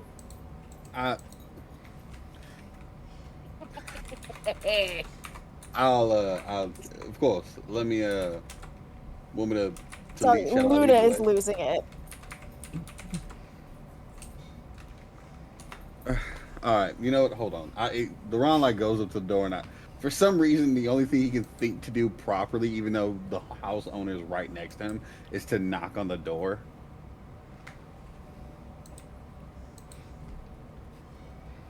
Okay. Are y'all in there? As soon as you say that, Nick calls out, "We're in the living room." All right, well, open the door, and like open the door and like do one of those like sweeping these like, and here you go, madam. Yeah, so you She's just, go ahead. Sorry. she thanks him and walks inside. As you walk inside, Zelia, you and Nick are in the middle of like braiding streamers and like the little glitter strings into what little hair Lind has, because he doesn't have a lot. Being a Nosferatu, he's got patchy hair, but you're making what he has look pretty. And he starts kind of sort of waking up a little bit, but not quite, so you guys are just still having fun torturing him.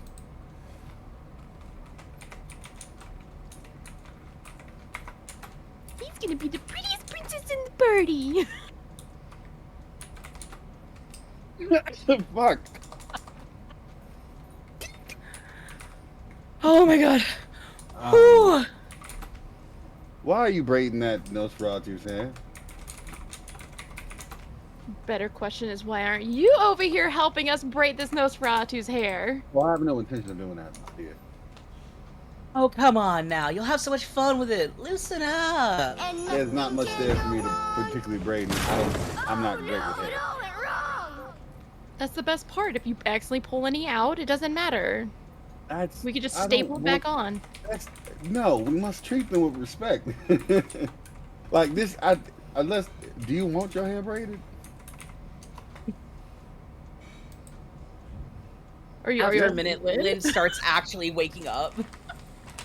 Like, mind you, this has taken a good 45 minutes of you guys torturing him while everybody arrives at the house. Like, this has been going on for a while. You have taken every detail. You have cleaned lines. You've made sure colors were perfectly blended. You shaded some of the penises on his face. Like, he looks like a masterpiece of absolute graffiti and debauchery at this point, covered in glitter. There's a better way to, like, clean them up. Fuck off with the bullshit and why the fuck do I smell roses? So he's gonna put like a finger to his lips and be like, shh, it's all fine now. Go back to sleep. The fucking, your finger tastes like ass. What the fuck? What? She's gonna lick her finger and be like, you're full of shit. That's just your breath. He sits up. There's a shower of glitter onto the floor and the couch as he sits up. Glitter just goes everywhere. At this point, I will say that Edmund, Ulysses, and Tia arrive, and if you guys go inside, you get in just in time to see the shower of glitter everywhere. Edmund sees the glitter. Tia laughs, and she's like, next Edmund time sees the glitter. The fuck are you laughing at, chuckle fuck? And he turns around to leave. Edmund just turns around like, mm-mm. Ulysses just gives Laurent a look like, hey, did you do this? Oh, no. If it was me, it would be much worse. Back in my heyday, we could definitely talk up a scene, as it were. But no, this is child's play compared to what I was up to. Wait, really? What kind of shit were you up to? I have to know everything. Nick, without missing a beat, goes, hey, Lydia, how was the dick? No filter, no nothing. Just flat out, how was the dick last night? Hope it was worth it. As he says that, Zelly's gonna point to one of the dicks on, on Lynn. Probably, like, the biggest one that's drawn on his face. And it's perfectly contoured to his cheekbone. It follows his face perfectly. Like, this is the one you're the most proud of. Yeah.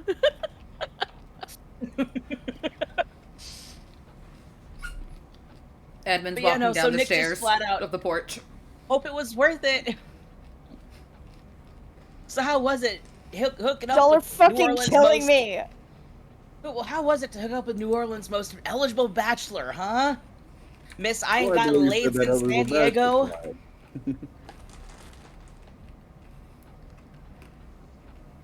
Tia's Sorry, gonna look Luna at just had to reset. While this is going on, Tia's gonna look at Edmund. She's like, I thought you said vampires' dicks don't work anymore. Because he did tell her that, like, Rosetta and Reason, they don't fuck, they bite each other. So Tia's like, oh, Edmund, so when you become a vampire, your dick just stops working. Edmund is walking towards his moped like he's leaving. No, he's not allowed to. Well, ain't no one stopping him. He's walking away. He's just like, mm-mm. Mm-mm. Tia's chasing after him. You know what? She's gonna stop him. And she has Blink. That was what I gave her when she leveled up. So, to read off Blink, once I can find it again, closes the distance as if teleporting. So, Zoom. yeah. Essentially. And she's gonna grab his. She's gonna grab his arms. She's like, hey, you're responsible for me now. You can't just leave me at random places. Come on. And she starts dragging him back to the house. He's got his basket just looking up at the sky like, why me? As he starts getting dragged and he's As like, No! Don't As take he's like, dragging Edmund back to the house, you hear Lynn at the top of his lungs, what the actual fuck, you pieces of goddamn dog shit? as he has finally gotten to a mirror and has So- seen his appearance in the mirror. Edmund looks There is a at trail of glitter through the house. Edmund looks down at Tia and says, I am not cleaning that. "To answer your question, yes, your sexual drive can still be there. It takes you rousing the blood, and it take more than usual. But as you get older, you just kind of don't care as much. It doesn't feel as good as being bit. That is why Rosetta and Reason always just bite each other. And Reason is a what is the word? Masochist. See, because we Hecata's bites are not pleasurable." Well, I think it's suffice to say that Laurent definitely roused Miss Lydia's blood enough. Ron, like, without like skipping a beat, just pulls out his, one of his fat ass. He looks at Laurent for this shit. as he's looking at Laurent. Don't like to brag. Laurent, you see what looks to be a look It's just of like, you see like a look of just, oh no. Just like pure, not I'm judging you hard and stuff, just like a, really? He just Really? glances like, we'll talk. And he just like looks at Tia and goes, "I'm pretty sure Ulysses can take care of you perfectly fine." Yeah, but will I need you to be part of this. I've imprinted on you. I've grown attached. And that's when he I'm just like a starts baby pulling duck. away. He starts pulling away because yeah, imprint has a whole yeah. other meaning. Anyway, so while this is going I'm on, practically a baby duck. so once you guys get back inside and Lind has left the room to go attempt to clean up, Nick just smiles and goes, "You know what? It's been a long time since we just sat and vibed, y'all. Like, hey Lydia, ain't it like karaoke night over at one of your clubs downtown?" it should be. You have karaoke. If not, I mean, night? I could always call that guy course who we runs do. it, who thinks he's in charge when it's actually me. But you know what? Whatever. He can have his power trip with his micro dick energy. But anyway, just totally not worth hooking up with. Big mistake. Like a Tic Tac, lasts 30 seconds and leaves a disappointing afterwards. Anyway, so Noted. what I'm saying is, why don't we all just go and like do some karaoke and like go hang out and get some drinks and shit, man? I'm gonna turn to everybody else like, is this something y'all would want to do? I love karaoke. Fuck yeah. Edmund offers a smile. I hope you all have fun, but I'm going to head back to my domain. Edmund. Dr. don't Mortain. How's about this? How about this? I'll meet you in the middle because I feel like you have an issue with me not giving you a proper, full pronunciation and name. That's perfectly acceptable. I think we're a little more cordial than that. However, I feel like I would call my friends as much. Why not just join us? You join us, I'll call you Dr. Mortain up and down the wall. No problems. But just one night. Unfortunately, nightclubs are not my what is the word? And he kind of looks like Tia first and goes, my scene. Not your See. It's arguably not even a nightclub. There's no one else there but us. It'll be private entirely. I can promise you won't have anyone else deal with other than us and your cottage. If it is karaoke night, then it is obvious that the bar is open. It will be open to us exclusively. Right, Lydia? We could isolate it, right, Lydia? For a night? It's early. It's early enough right now that we should be able to, right? Oh yeah. Tia's looking at him with big puppy dog eyes like, please. Yeah, not Zellia's gonna gonna even get up grab and his run feet. over and then grab. I'm guessing Tia's on the other side, so Zellia's gonna be on the other side of him, being like, "No, Yeah. we're gonna trap him in," and she's just gonna look at him also with big puppy dog eyes and be like, "Please, tall, pale, and handsome, you can come sing with us." You see a literal like loom going No. over his head and goes, nightclubs are extremely loud. It is not But this won't gentlemanly be- to deny such young, beautiful women a polite request from a gentleman such as yourself. Tia's gonna she's gonna, like, that kind of shakes her for a minute. She turns her head to look at Lauren. She's like, you think I'm pretty? Edmund's gonna use this moment to slip his hand out of her arm and just she's pat still holding Zelia's. on.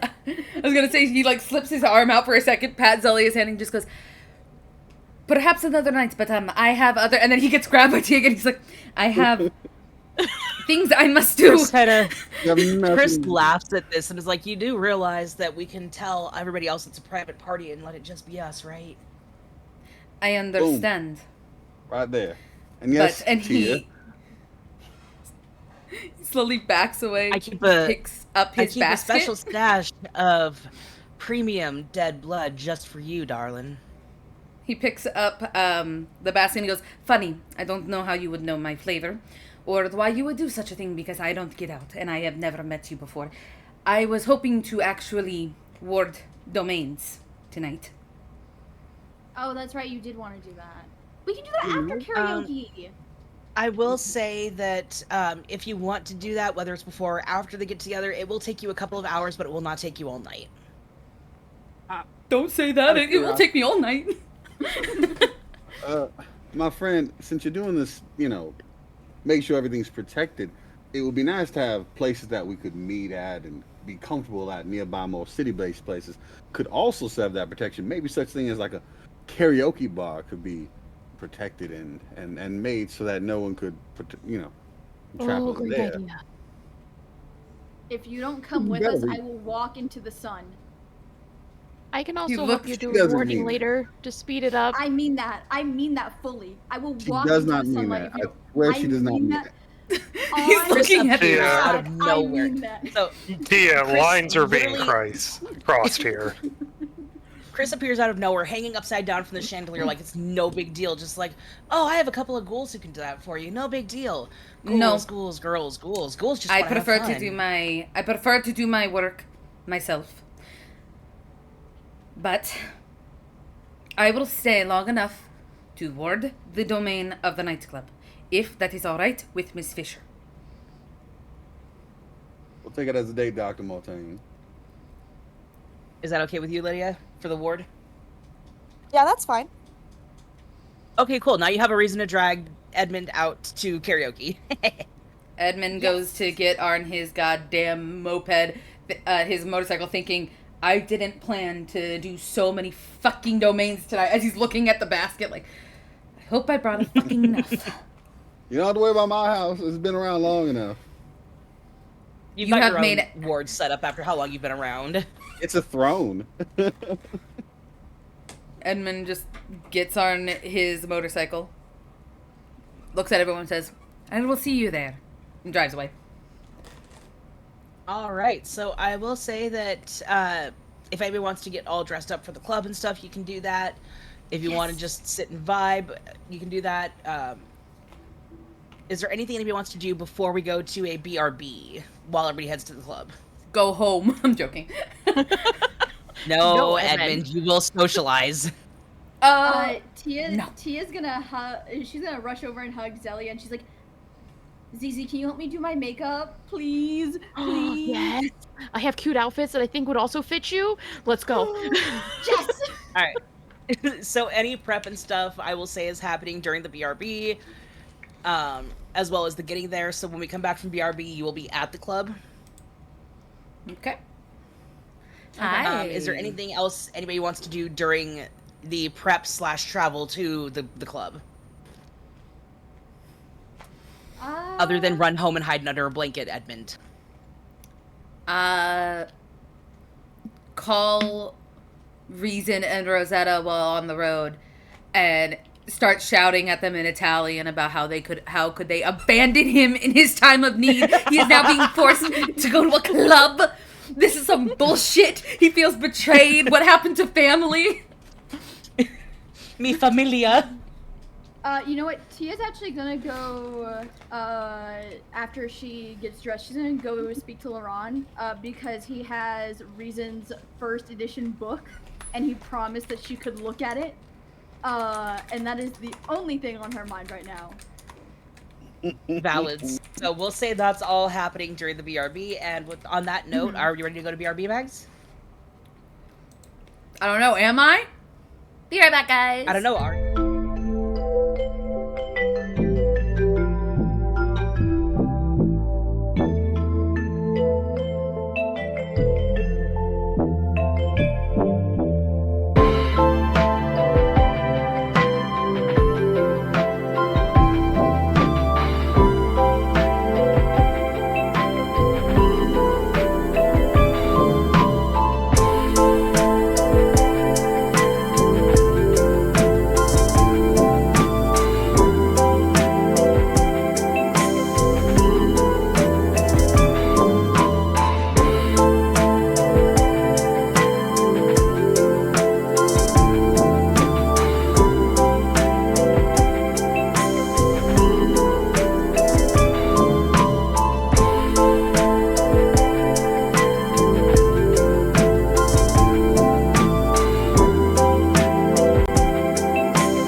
Welcome back.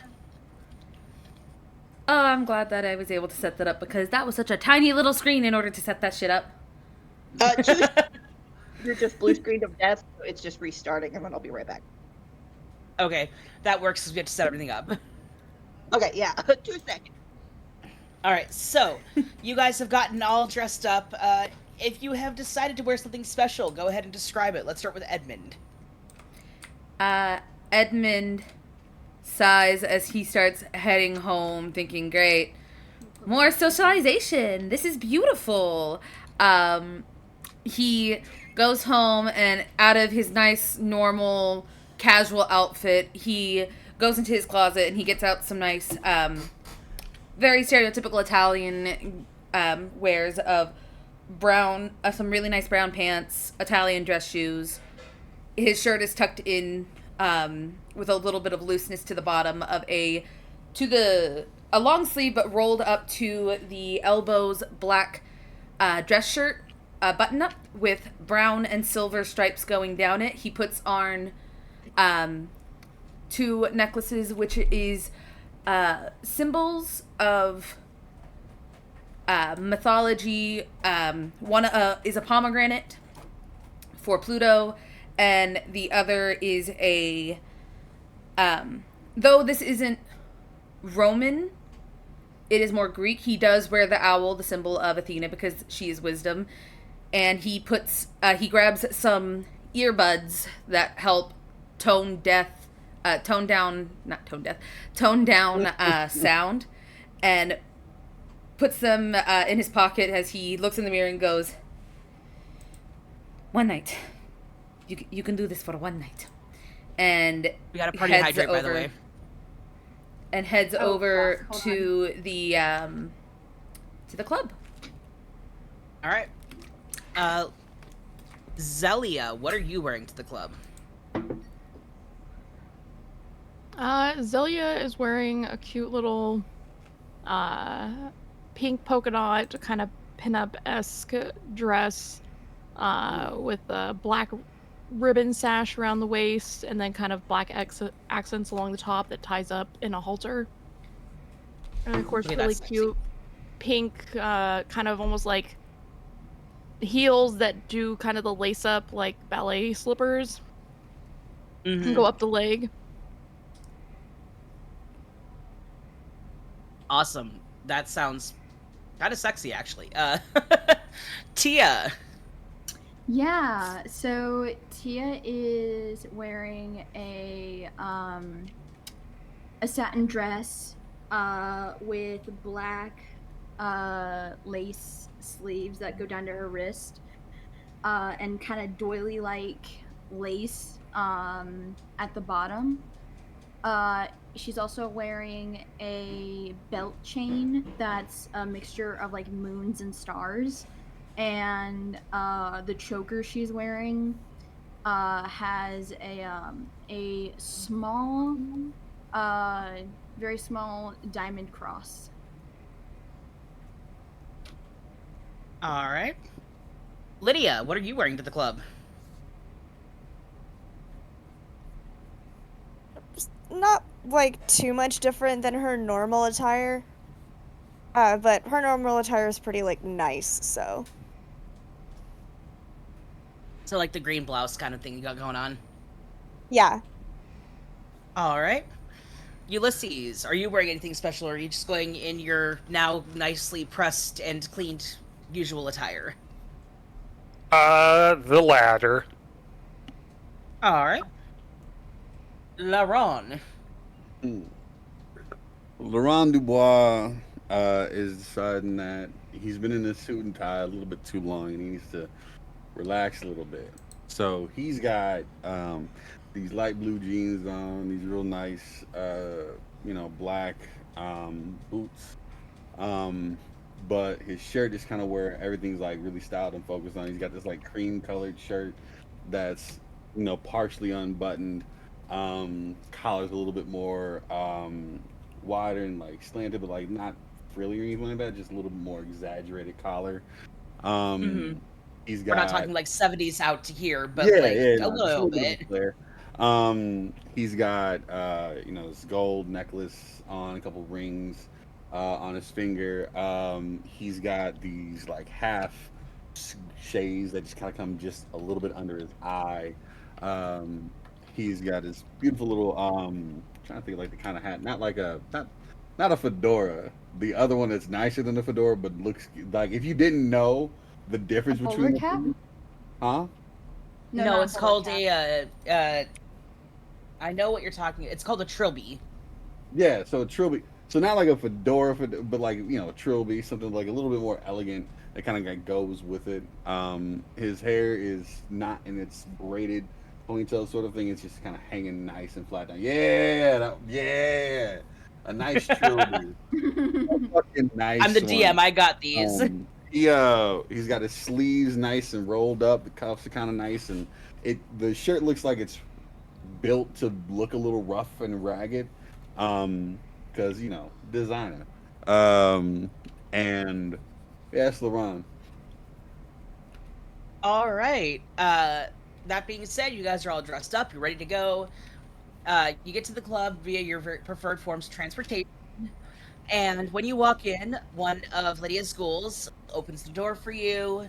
The club itself is mostly empty, as given the current circumstances and everything you guys have been through, they were just like, yeah, let's just close this off for a private ordeal. And one of the ghouls does look at Lydia and say there is another kindred here who wanted to just kind of get a quiet vibe. I let him stay at the bar if that's okay. What vibe am I getting? You're getting a vibe that this particular ghoul knows the kindred that you're talking to, like not like knows, but knows the kindred they're talking about. And you're also getting the vibe that maybe they're not telling the whole truth, because as your ghoul, you can pick up when they're bullshitting you. Okay. I'm gonna allow it, but I'm gonna keep an eye on it. All right, so he does point out the kindred in question, and Jonathan, please describe yourself. So, with his back facing to the incoming party, the first thing you notice is that he's big. Easily could stand out in a room based off the sheer size of him.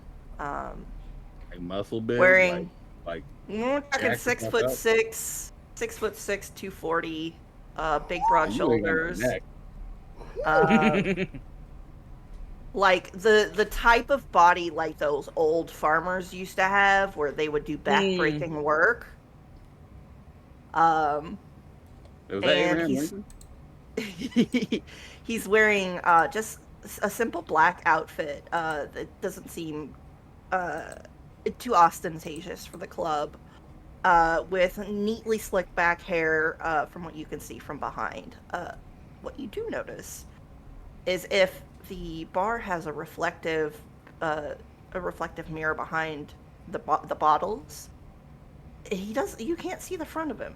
It's like he's sitting there and he's not there. Okay, noted. Yeah, other than that, the karaoke has been set up.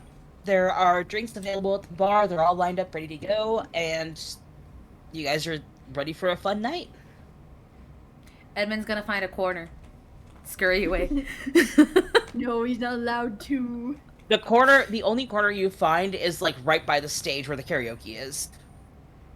How the fuck is that an only corner? What shape is your bar? Lydia! A What the fuck sphere. is this? It's the only corner that has a table and chair. Okay? I didn't say he needed a table. I said he's finding a corner.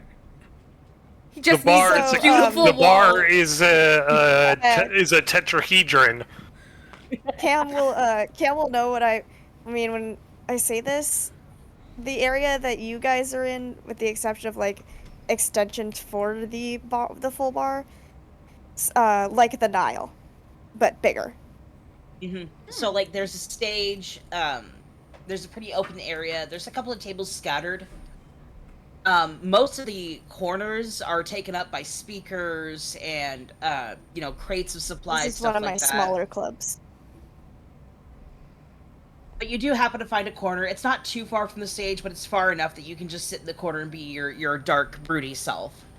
No, he's not brooding. He's looking around and he's holding his basket. He's like, okay, I can do this. And he starts like he kind of like kneels down, starts taking stuff out of his basket and starts like prepping the warding stuff. Mm-hmm. Essentially, he's there being like, I'm doing a job right now. I'm on the clock. Yep, he's on the clock. All right, well, you can easily do that. You've done this many times in the past, so it's just second nature to you now. Meanwhile, time. Everybody else, the karaoke is set up. Right now, they're just kind of like, random songs playing in the background to fill the air. Jonathan, are you going to approach the group, or are you just going to kind of watch and vibe for a minute? He hears them enter, and he turns to look at them, and the first thing they'll notice are his glowing red eyes. Very obvious from even across the bar. And he just kind of cocks his head a bit and looks at them, and he looks between each of them, waiting for someone to maybe like passively acknowledge that he's allowed to approach, because he's not going to approach without knowing it's acceptable first. He has manners. Yeah, it's a private party. You wouldn't want to do that. Yes, Laron. Laron's gonna go up, shake a hand, be polite, Ooh, okay. Ulysses is gonna go up right next to him with his hand on his sword. No need for that. She's gonna ignore him and go and get a drink. She doesn't care. Yeah, Laron. I mean, this man is taller than Laron for sure. Laron's tall, but like not 6'6". This man be fucking tall. But this man is tall, so like Laron's just gonna like casually walk up, like, "Good to meet you, my friend, Laurent Dubois." He sticks a hand out for a handshake. He's again has manners, and he places his hand in Laurent's, and he smiles. Good evening.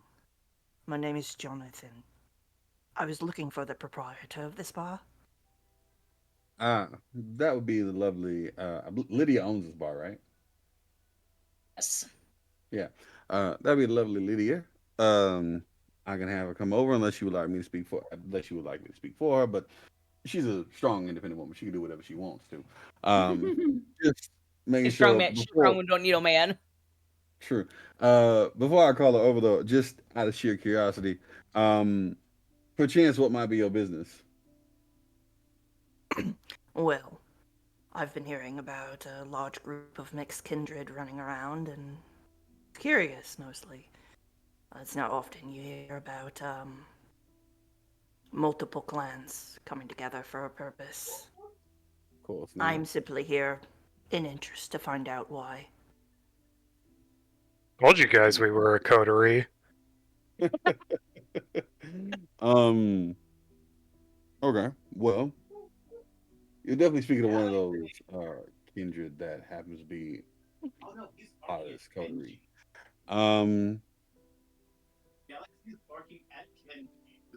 You just like how'd you find out about it? Just through the grapevine? Anyone particular? You're not hunting for somebody, are you? Oh no.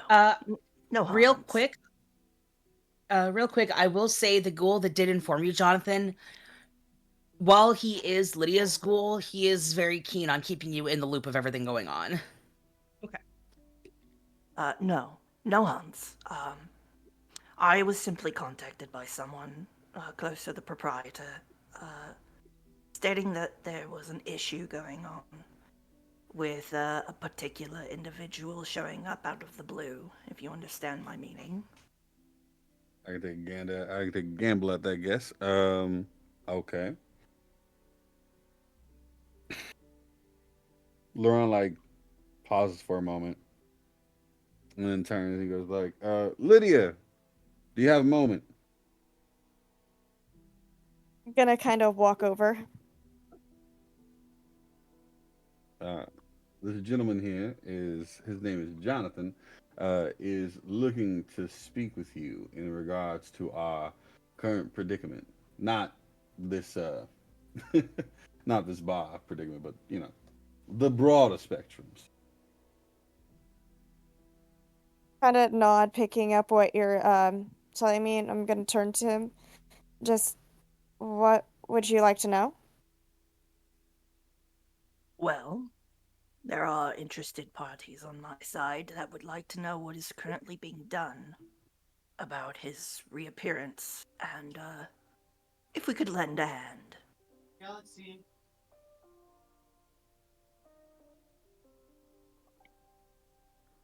Sorry, I just spaced out there with Oh, basically, he says, Oh. there's interested parties Oh, on yeah. his side that are offering assistance. Okay. Can I get more information on that?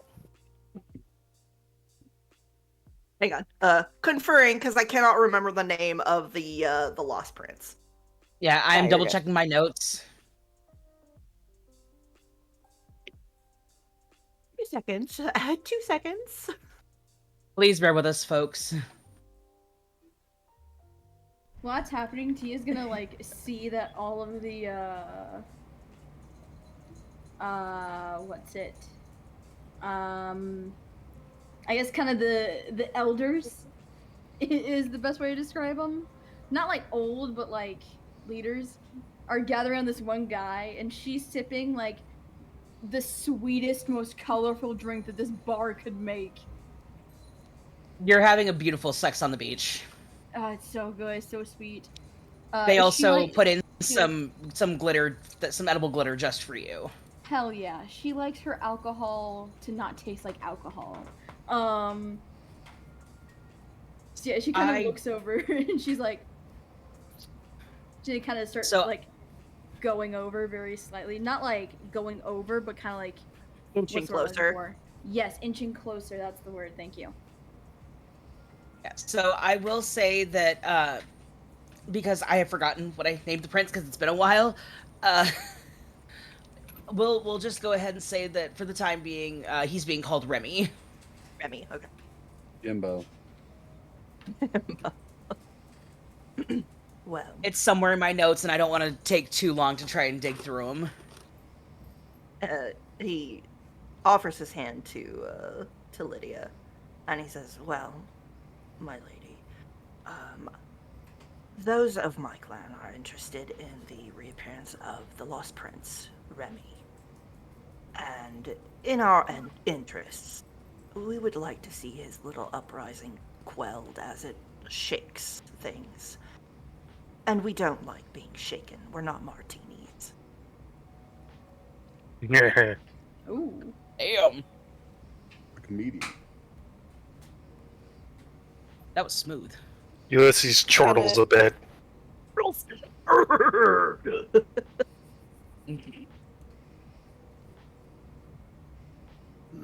I'm gonna nod and just basically motion for them to like see if to go to the side to talk about it. So he gets up, of course, towers over everyone, and follows.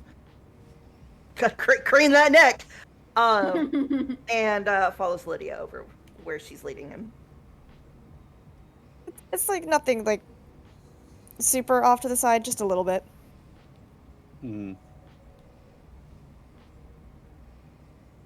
And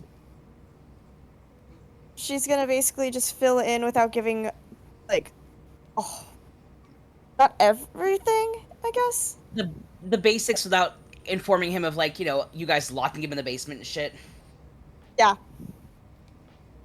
Sounds good. Sounds good. Yeah, so you do get the information, and since you were there for most of it, Bilo, I'm sure you remember a lot of it. Yeah.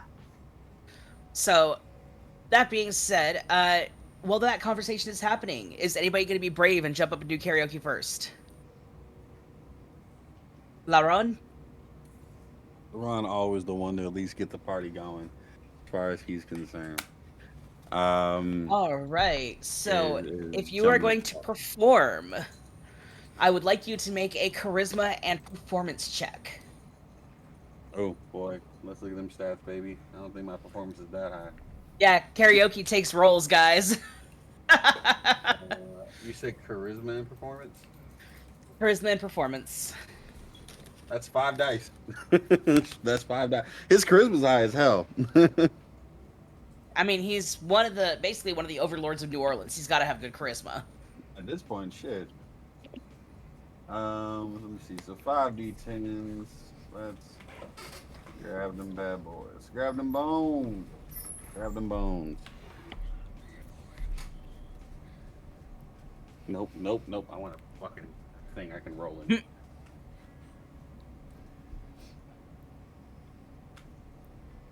Oh, oh, okay. Oh. What's a 5? 5 is a fail, right? Yes. Okay, so that's 2 failures and 3 successes. Okay, it's your first song of the night. It's gonna take you a bit to warm up, but what song do you pick? Oh, he's going to do his damnedest to try to edge Edmund into fucking singing without realizing. So he does. He takes. So you know, like there's like the white people national anthem is "Sweet Caroline," right? Oh yeah. Ba ba Yeah, ba. right. So LaRon like gets up on stage. He turns the song on. Looks over where Edmund's like working and goes, Mm-hmm. "Una Martina, mi son sei gatto. Oh bella ciao, bella ciao, bella ciao, ciao, ciao." Oh, like real love that quietly, song. but slow, just like building that vibrato, just building it up slow. Oh yeah. Edmund's ear Edmund, you hear twitches. this. What is your reaction? His ear almost twitches as you see him look over at you. And you see him reach into his pocket and very obviously pulls out the earbuds and goes, fixes his hair, and continues working like, no. Motherfucker, no. As he continues working, just like, mm-mm. He starts, how he was taking his time so that he could, like, make this longer and shit. You see him starting to speed up, like, again, this is nothing for him. He's done it before. He's just, like, speeding up, like, okay, the faster I do this, the faster I can get the fuck out. I'm like, did anybody else see him put in the earbud? He made it very obvious so everybody saw it. Yeah, it's not like he was doing it, like, secretively. He looks at LaRon and literally, you see him reach in and just go, just get back to work, like, mm-mm.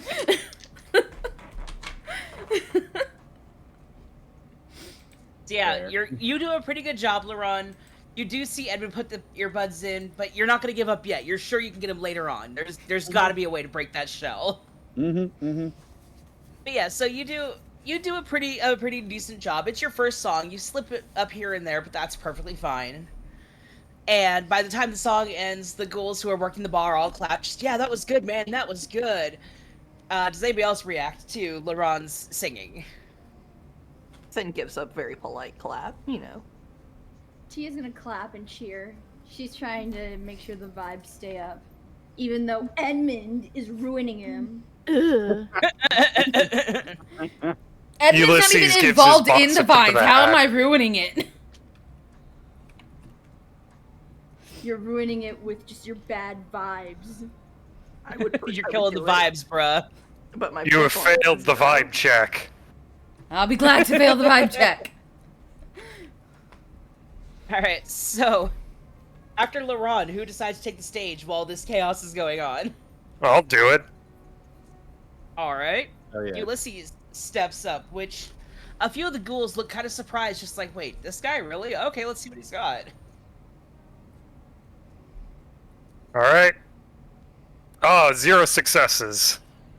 Oh no. Oh no. So All what right, song I'm did you gonna pick? I'm gonna willpower reroll. I haven't spent any All right. willpower this entire campaign. I'll spend it on this. This is very important right now. We gotta keep reputations intact. 2 successes. Alright, so which song do you pick? Well, it's a 1 for the money, 2 for the show, 3 to get ready now. Go, cat, go, bud. All right, so Yeah. you get into it, and like LeBron, you slip up a little bit here and there, but you collect yourself and you just have fun with it. And Yeah. everybody working the bar is just like, God damn, this guy really can sing. What the hell? Oh, warming the mic. Yeah, Okay, you Jonathan- warmed up the crowd for me, boss. Thanks. Yeah. Jonathan course. looks at Lydia, and he kind of gives her a little smile, and he says, "Quite a party you have going on. Would it be all right if I went up there and sang?" Of course. She's just gonna be like, feel free. Oh, he gives a little bow and makes his way up towards the stage. All right. Same roll. She's charisma, basically just performance. going to. All right, rolling. what are you I doing? have Though for this whole thing, she's basically just gonna be like relaxing in the background. I Okay. have 7 successes. God damn! What the Damn. fuck? What song do you pick? Just out of curiosity. "Fly with Me" by Frank Sinatra. Ooh. Let's fly. So you get up away. there, that familiar tune starts kicking in, and you're sidestepping, you're pulling the full Sinatra, leaning into the mic, the whole nine, and it is stunning. Yeah, no, Zelia, definitely for that one, Zelia got up and was dancing, because she's just like, oh, yes. Yeah. This is my shit. Let's go. No, literally, Tia just, her jaw kind of drops a little bit. 1, because she wasn't expecting some tall, sexy priest. 2, she wasn't expecting him to sing. 3, now she has to one-up him. No, she just went up. He gives a little bow on the stage, and he The ghouls behind the bar, just like, fuck yeah, let's go, man. You got this. Great job. Blah blah. Just really hyping you up.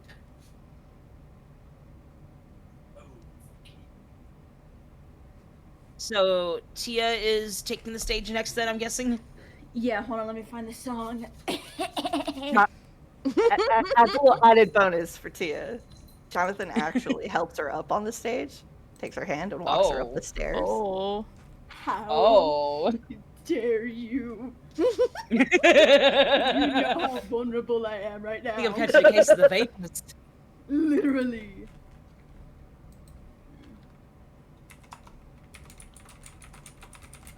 Here we go.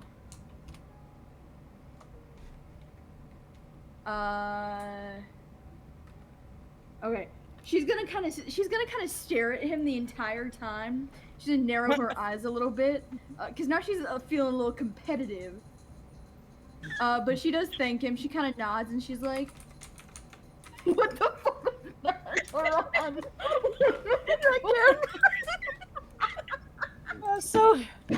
So that's all got you all flustered and everything. So while you're flustered, what Chad. song do you pick? Oh, Chad, I wish you could see the gif he just posted. This song. Mount Regis. Yeah.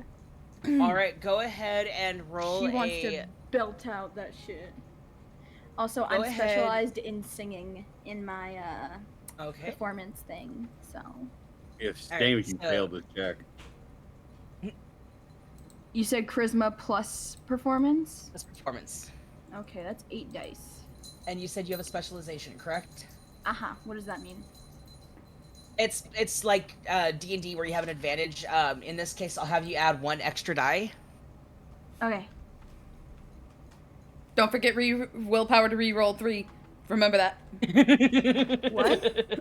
Don't forget If you willpower. fuck up, roll your can- willpower. Yeah, Oh, if you yeah. want to roll 3 more, willpower. I'm just sitting here like fingers crossed for you. Like, come on. That's Come on. 8 out of 9 successes, and 3 of those were critical successes. Fuck. So we got America's Got Talent up here in this club right now. You get up there, and as soon as you hit that line, "I want to live forever," you stomp that stage, you're dancing, you're going at it, and how does everybody react to Tia being this super fucking badass on stage? More polite clapping from Jonathan. Mm-hmm. As Edmund's Zelia making was his jamming way out. as Edmund's making his I'm way impressed. slowly around, putting up the ward and stuff, he does take out one earbud.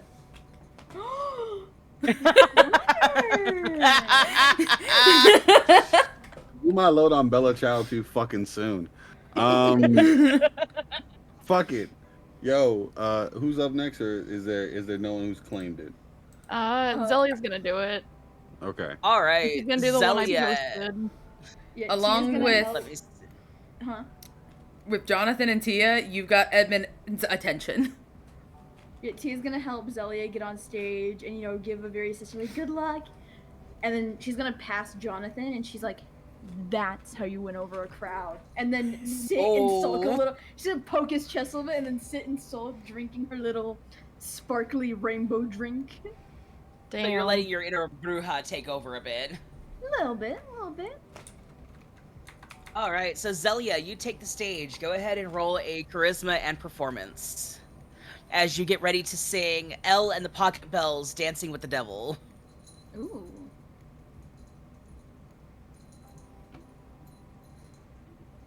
Also, thank you for That's posting that always because I didn't know I impressive. needed this in my life.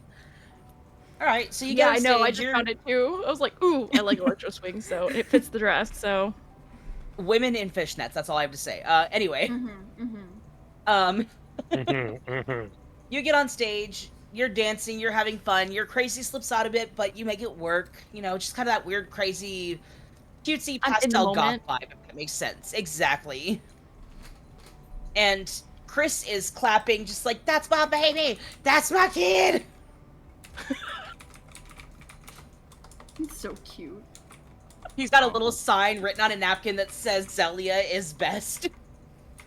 Nobody knows where he got the crayons, by the way. he secretly pocketed them from their Adventures of Coloring Lind. Exactly. Yeah, you get the crowd pretty hyped up. You have fun. You stumble here and there, but that's just because you're so in the moment having fun that you don't care. Edmund is resisting his urge. Oh, really? Yes. If he is He's- resisting, I think there's a role in mind for that.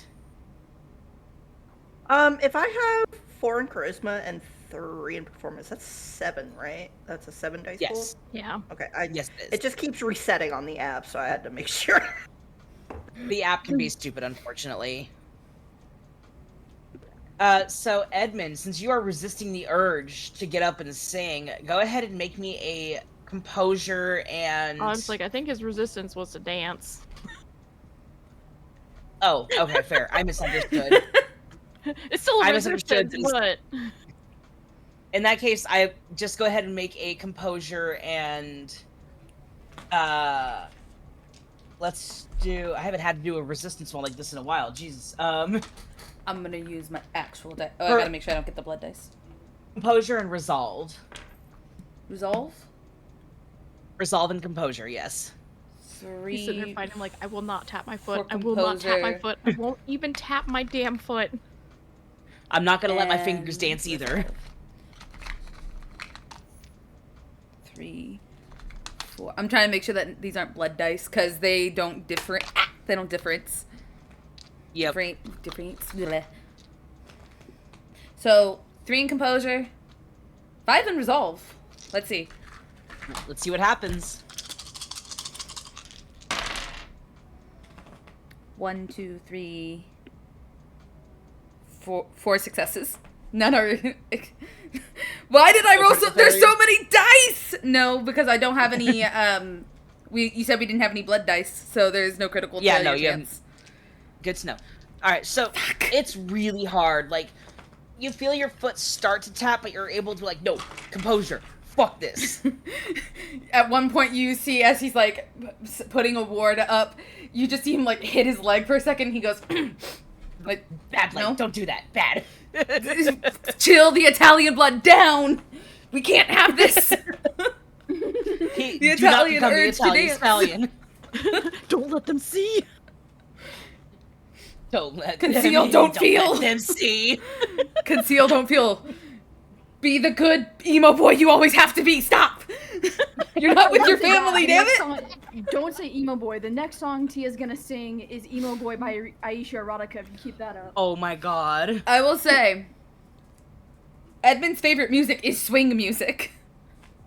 Ooh. Nice. He fucking loves swing music. Alright, so the stage is cleared, everybody is enjoying and vibing and everything. Zelia, you do notice Edmund trying not to dance.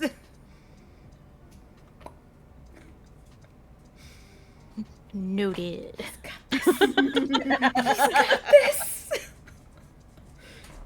Alright, so we have had Ulysses, Jonathan, Tia, Laron, Zelia get on the stage. Is Lydia gonna sing or no? Lydia. I mean, she might. You can always rollies for it.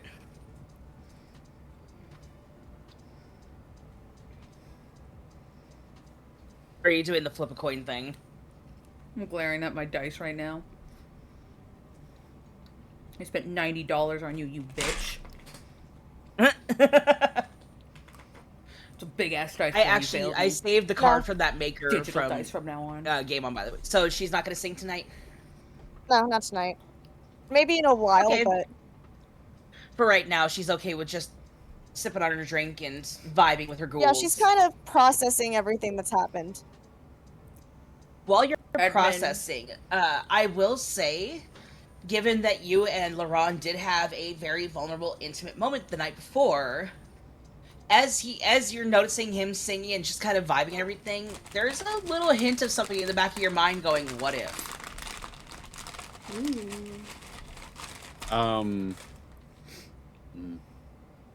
After Edmund's done warding, he's gonna go get a drink. There's pre-made drinks, or you can order a custom drink. Like there's glasses of wine and champagne, stuff like that, on the edge of the bar for people to grab, stuff like that. There are blood bags if anybody needs them, but nobody really needs any blood at the moment. Oh, he's grabbing wine. It's a really nice Italian dark red. A little dry, a little bitter, but it has a really nice, like, oaky aftertaste. Laron, you were saying something? Oh no, I was going to indulge in the moment. If you have someone else who's got some stuff to finish up, feel free to. All right. Is anybody else gonna take the stage, or are we gonna socialize a little bit? We'll socialize, right? I might take the stage one more time. Ooh. Kind of like All as right. a little nod at this little rivalry now brewing between Tia and Jonathan. There's also Chris and Lind and Nick and Lind is currently sulking in the corner. He's just like, no, fuck you guys. No, poor baby. Chris is drawing on napkins, drawing cute little stick figures and stuff like that.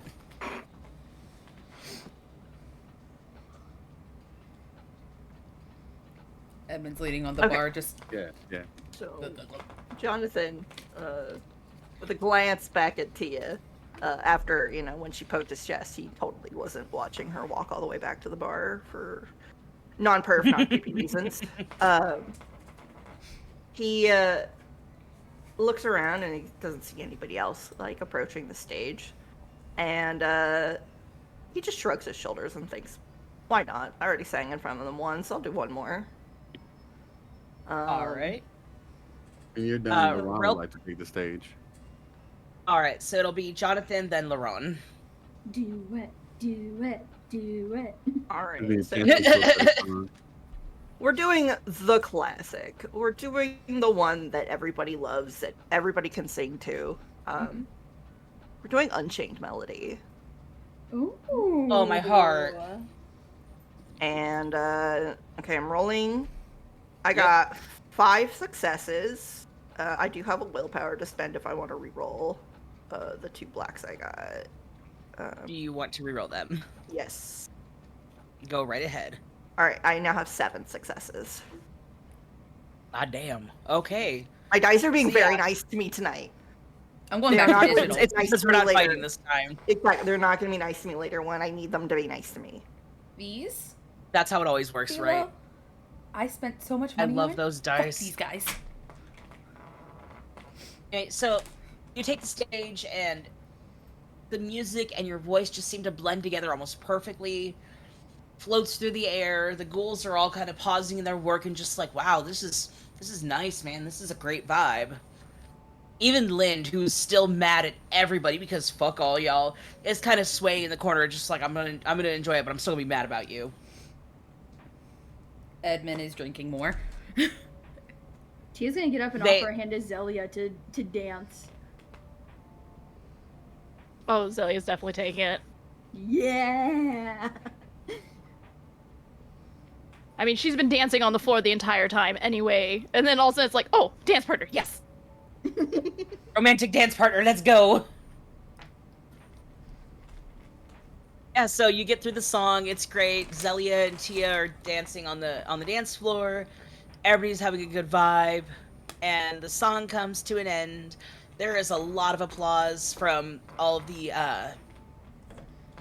ghouls working behind the bar. Lind gives a couple of small claps before he goes back to sulking. Edmund actually claps. He's been drinking. Oh. As you're clapping, somebody pours even more wine into your glass without you looking.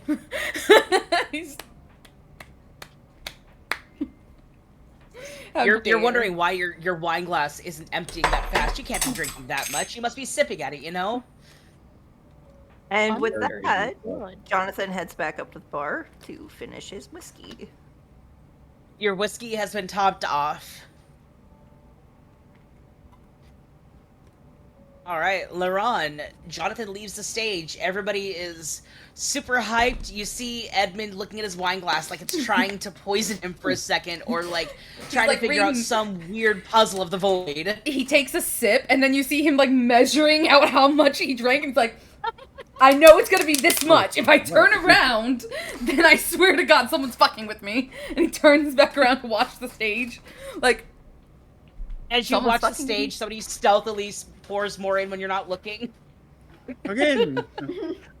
Laron at this point is going to, seeing Dr. Mortain get engaged with just like trying to be part of everything is enough for him to like ease his conviction on trying to get him to like him, and he's just going to indulge in a moment. He sees Lydia sort of monitoring and just sort of observing and taking it all in, so he's going to try to engage her by getting her to dance with him while he sings, and that's Laron's song that he's going to go with.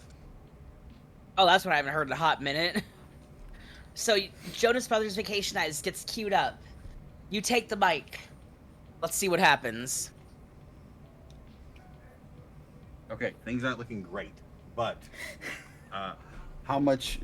I spend 1 will, right, to reroll 2? 3. Willpower, yeah. 3. Okay. Oh, I thought it was 1 to 1. No, each willpower lets you roll up to 3. Okay. So we're gonna use a willpower for now, real quick, because I've got 2 successes right now. However, I've got 3 failures. Oh shit. So I would like this to be mildly cool. This new guy is already showing you up. You can't have this, man. That's 3 successes. That's 3 successes, 2 failures. It would probably throw me up anyways, but you know. You managed to up enough. You're not lubed up enough. You don't Need more alcohol. Like that bet last time didn't go too well. Yeah, so you get up there, you're doing pretty good. You hit your notes, you're dancing, and the ghouls are all clapping like, yeah, you know, he may be having an off day, but he's still doing good. You know, this guy's got it. Is there anyone at the bar at the moment? He finds it charming. She doesn't dance me, and that's the thing that hurts the most. No, I didn't say she didn't. Oh, does she? Yeah, She's no, I just kind of didn't say doing her that little she dance wouldn't. by the bar. Bet. Awesome. That's enough for him. Is Edmund, you had a anyone question? by the bar? Tia is. I thought Tia was dancing. Jonathan is. Oh yeah, she is. I forgot. So Jonathan's by the bar. She's blinking everywhere. She's hyped. Oh yeah. Just And a just little ever out Somebody of put 3 Red Bulls in that drink. out of nowhere, Tia's just all over the place. You see whoever's at the bar can see Edmund as Laurent's like struggling a little bit. You can see Edmund kind of cover his mouth, trying not to laugh. As he reaches for his glass, goes to put it to his mouth, sees it, measures it, and goes, just slams it back on the counter like, God damn it. The problem is all the ghouls are like nowhere near you, so you can't tell which one it was that refilled your glass. He's betting that there's, because Hakata's and shit, he's betting somewhere there's a fucking severed hand probably refilling this. It might be a ghost. It could be a fucking ghost. Who knows?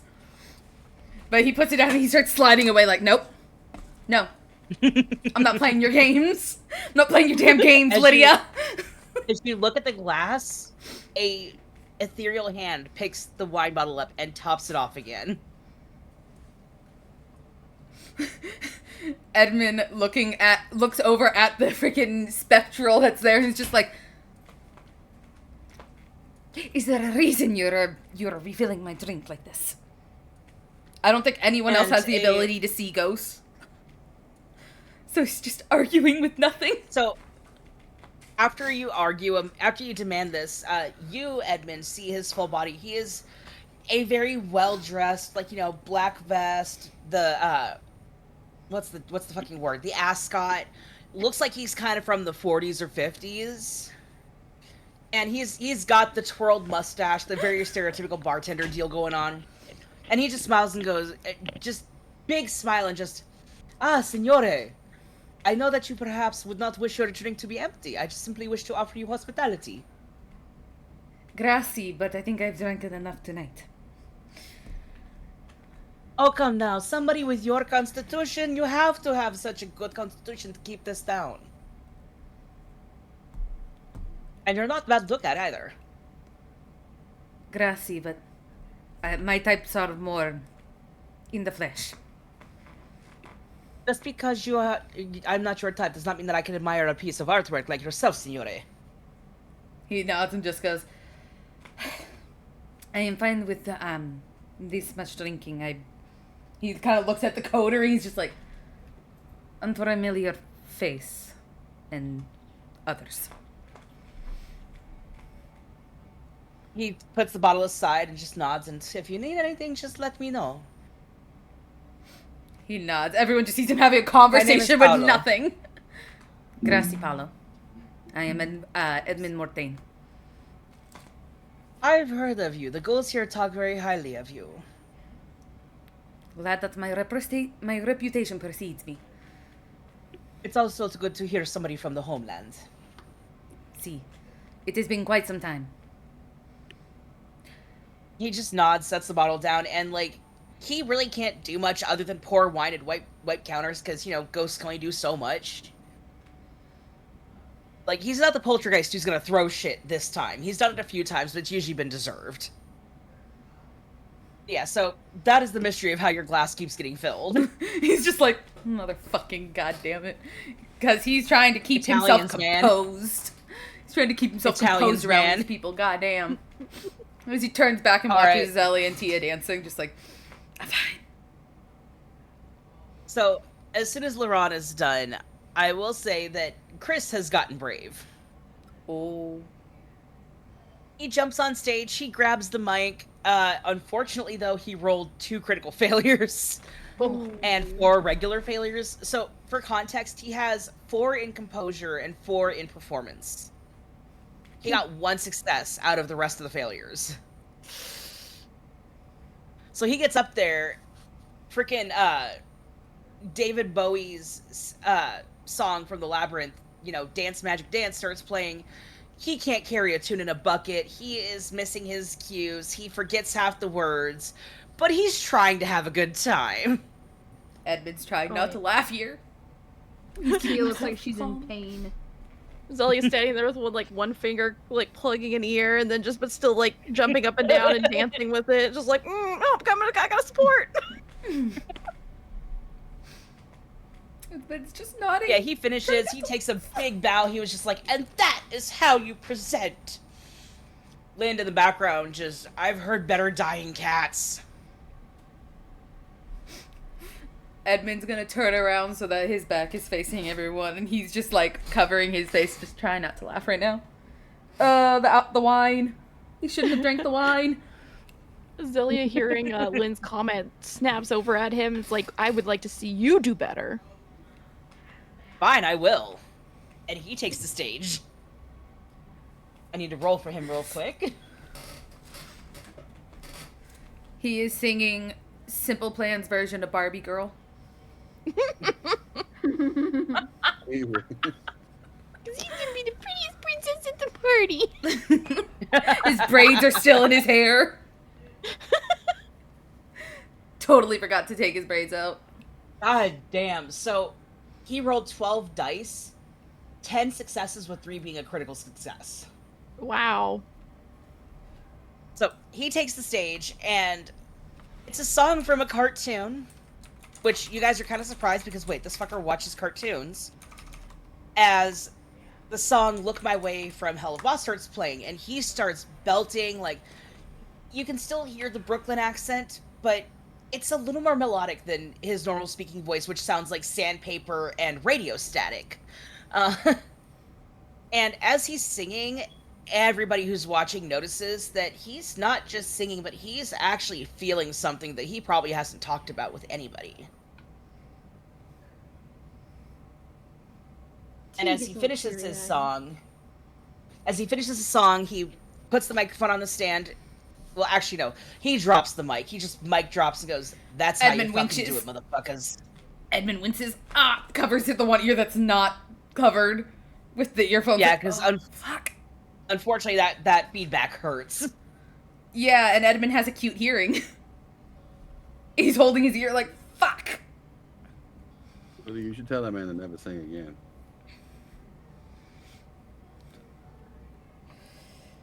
Yeah, so he does that, goes back to his corner to sulk. He's still glaring at Zelia like, fuck you, bitch. She just sticks out her tongue at him, like, Chris just, wow, I didn't realize we were bringing down the vibe, live singing, radios. Can LaRon try one last time to try to amp the party up? Let's see, does anybody else want to take the stage first? I think after Lynn going, Zelia's gonna go and she's gonna do the Swing Growers Butterfly. Hell yeah. Okay. Go ahead and roll your dice. Because she's just like, ugh, what a downer. Get the fuck out of here. Oh yeah. I don't care what emotional trauma you're working through. Fuck off. Jonathan may have moved down the bar just a little bit, surreptitiously, even more towards Tia. I would say Tia's next on stage after your Zelia. Alright, so it'll be Zelia, Tia, LaRon. Uh-huh. And then 5 successes. Your vibe has been so good this evening. You hit all your notes. You're having fun. You're dancing. Throwing a couple of Charleston kicks there. At one point, you somehow managed to do like a Charleston backflip without losing your breath and and you still hit the notes and everything. It's great. And like everybody is just like, fuck yeah, go Zelia! As all the ghouls are cheering you on. Yeah, she gets off stage. She's gonna walk over to Lynn and just flick him in the forehead. Fuck you! Alright, so that happens. While this is happening, Jonathan, you're starting to get kind of a feel that, yes, these guys know each other and work together, but, like, obviously there's something there that they're still trying to figure out.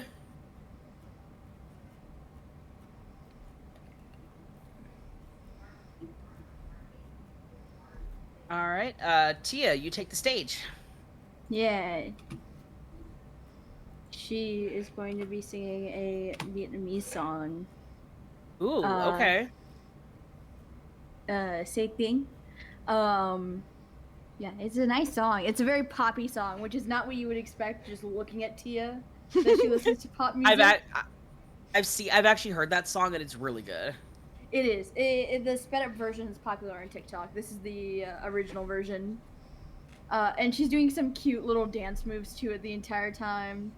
Because she trusts these people. She knows they're not gonna, like, what's the word? They're not gonna, like, ruin her street cred and reputation as this, you know, hard fucking punk. So, what's your roll? My dice. 8 successes, one of them being a critical success. Out of 9.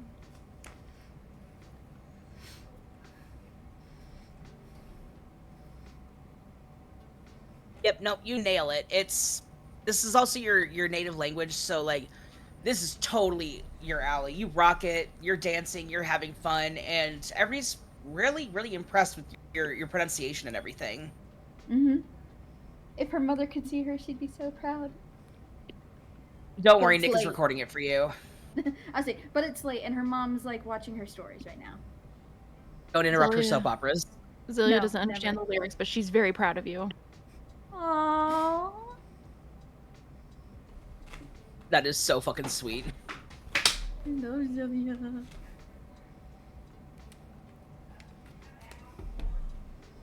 Alright, so you get off stage, everything's good, you're vibing. One of the ghouls walks over and hands you another sparkly, edible glitter-filled sweet cocktail. Fuck yeah! At this point, with how long you guys have been here and just like partying and vibing, you've had like 6 of these by now. Yeah, she's starting to not look so steady on her feet.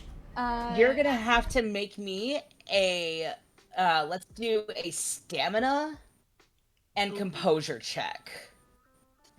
Okay, that's 6 dice in total. Let's see how drunk she is. 7 successes, because 2 of them were critical successes. Although I want to re-roll that because I do want her, like, she's not a heavy drinker. So you're trying to fail. A little bit, yeah. Alright, go ahead and re-roll then.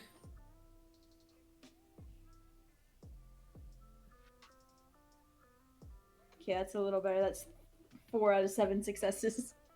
Or 4 out of 6. 4 out of 6. Okay, so you're not completely shit-faced, but you're definitely getting tipsy. Like, you're swaying a little bit. You're not quite at double vision, but you're definitely feeling it. Yeah, she's gonna start marching over to Jonathan, because this creep intruded on their party, tried to out-sing her. So her face is a little more flushed, her eyes are starting to get a little squinty, as she's trying to focus her vision. And she's like she has a bit of a pout on her face as she's making her way to the bar. Jonathan, she walks over to you and is very obviously a little tipsy. What is your response? Miss, do you need any water? You're looking a little flushed. I don't need you to be my fucking daddy, okay? I am perfectly okay. You, on the other hand, Mr. Tall, dark, and Catholic. You need to get on your... Who are you? Why did you think it was okay to come to our party where I'm dressed this sexy and you're kind of killing the vibe by just intruding, you know? Edmund's watching this in pain. Smiles at her. I don't think you could handle me being your daddy, sweetheart. Oh shit! Jesus. Oh god! It just killed half of us. Edmund standing at the end of the bar. Edmund's standing at the end of the bar and actually slides back the glass and goes, "One more, Paolo. One more." He starts drinking. Paolo feels I'm it. done for the I night. could drink right now. Okay, Edmund's like, I'm done for the night. Here's that. One more. One more, please. You know what? Tia's gonna climb onto the chair to try and get to his height. Right now she's 5'6" because she's wearing her demonias. But she's like, oh, this fucker, I gotta get taller than him. I gotta assert my dominance. And he's just like literally leaning back on his elbows on the bar, and he's still taller than her. He just laughs. As for why I'm here, darling, I'm here to offer my assistance with your little lost prince problem. I figure, what's the harm? Hmm? Are you in a position to turn away help? I can handle it on my own. In fact, if that prince came here, I'm sure I could beat his ass with my elemental sword all by myself. Thank you. Highly untrue Well, statement. as much as I appreciate your vigor, it's not really up to you, is it? I mean, glances at Lydia. So, my being here is not supposed to bring the vibe down, but be an assistance. And he leans real close and he smiles, and it's very toothy, very fangy. And I get the impression all of you could use a little assistance. You need to get fucking humble. And she's kind of like poking his chest. She's like, and you know what? I'm gonna be the fucking one to do it. And if I can't, I know Laron can. Zelia's gonna hear this, walk over, grab Tia's hand, and be like, yes, she would like assistance with many positions. And then just to kind of like start pulling her off of the chair. Well, Oh my God, what the fuck? I heard my name. What now? well, if you need assistance, confessional is always open. Ooh. Laron over there. Not to loses set just it, people. confusion. He's a man with man blood. He is a man of the cloth. Man, Laron over wow. there just confused as fuck about what's going on. Fuck is happening? He just sees Edmund My name was chugging meant. wine. What's going on? Yeah, you know Laron what, turns Tia- around. Just, I was I heard my name. What was up? Edmund. She's Chugging. gonna, chugging. as Zelia's like pulling Tia off of this bar stool, Tia's trying to fight her a little bit. Like now she's kind of hanging onto the bar stool. She's gonna look over to Lauren's direction, and she's like, Lauren! Lauren! What do you want me to do? I need you to beat this guy up. There's- Not that I couldn't take it, but there's no need for that right now. Did he harm you? Did he say something to you that was foul? Yeah, he did. What did he say to you? He said, I'm not in the position to reject assistance. Look at me, I'm a perfectly capable adult. And she's gonna try and stand up on the stool. All right, so while this is happening, Edmund takes the stage. Edmund needs to get away from this combo. It's fine. It was Everyone charisma freezes. and performance. Yes. So, I have the stunning perk, which adds 2 dice to the social roll. Does this count? Oh shit! I'm gonna I have a reroll. stunning roll too. Willpower. Fuck! Yeah, I didn't know you could add that shit to our rolls. Yeah, those are your advantages. That is my bad. I No, genuinely I- forgot about that. That is my bad. So I- this is good I as it's gonna didn't get. look it I already willpowered. 2 crits, 2 normals, 6 successes. Damn. Okay.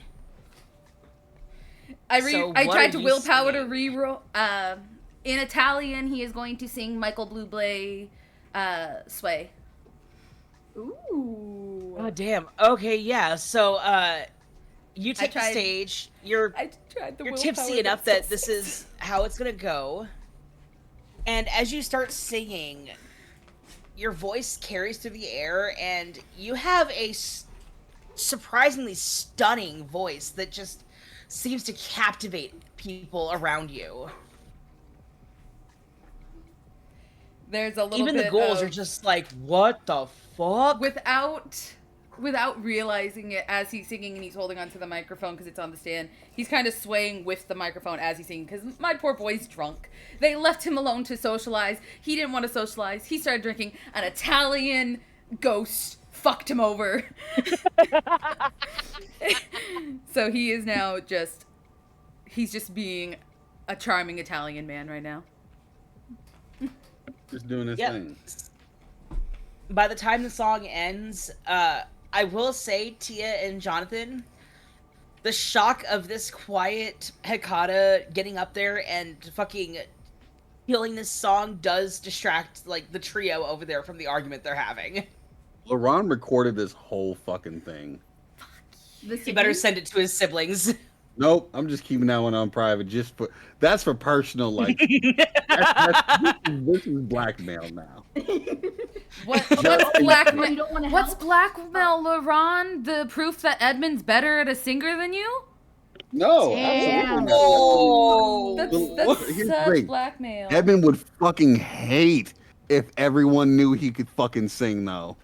You don't know that. And Dan. He won't sing in public anyways. It's mortified. So, the way it's working is that he is going based off of what he has seen of Edmund. So, in his head, this is Exactly. the perfect blackmail. But yeah, so you nail the song. The ghouls are all giving you a standing ovation. Paolo is like screaming in Italian.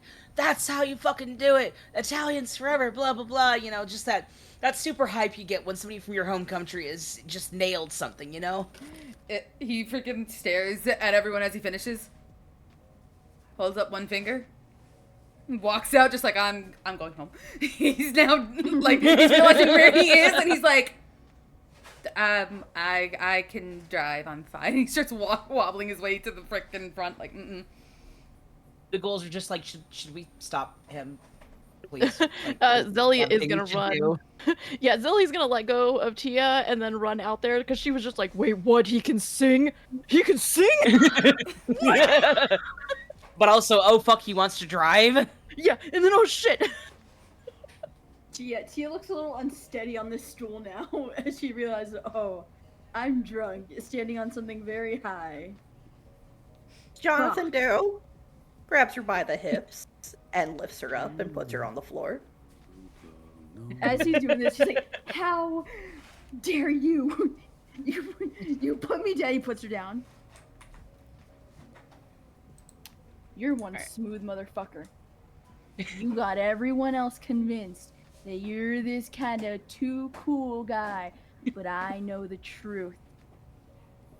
And what's the truth, little one? I don't know. She looks away. I'll tell you She's it when I gonna find it. Just run away. She's like, she kind of stick out her tongue, and then just stomp over to Laurent, like. What did you like to Kinda, know? She's gonna sit next to him and kind of pout a little bit. She's like, why the fuck are we working with that guy?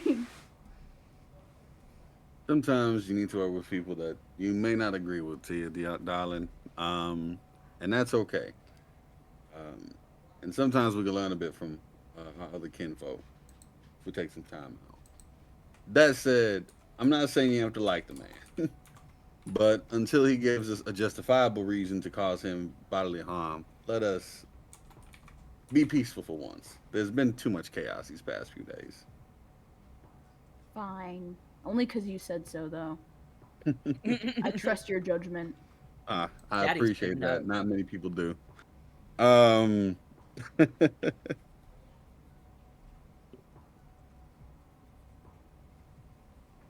All right, so Zelia, you are trying to stop Edmund from driving, correct?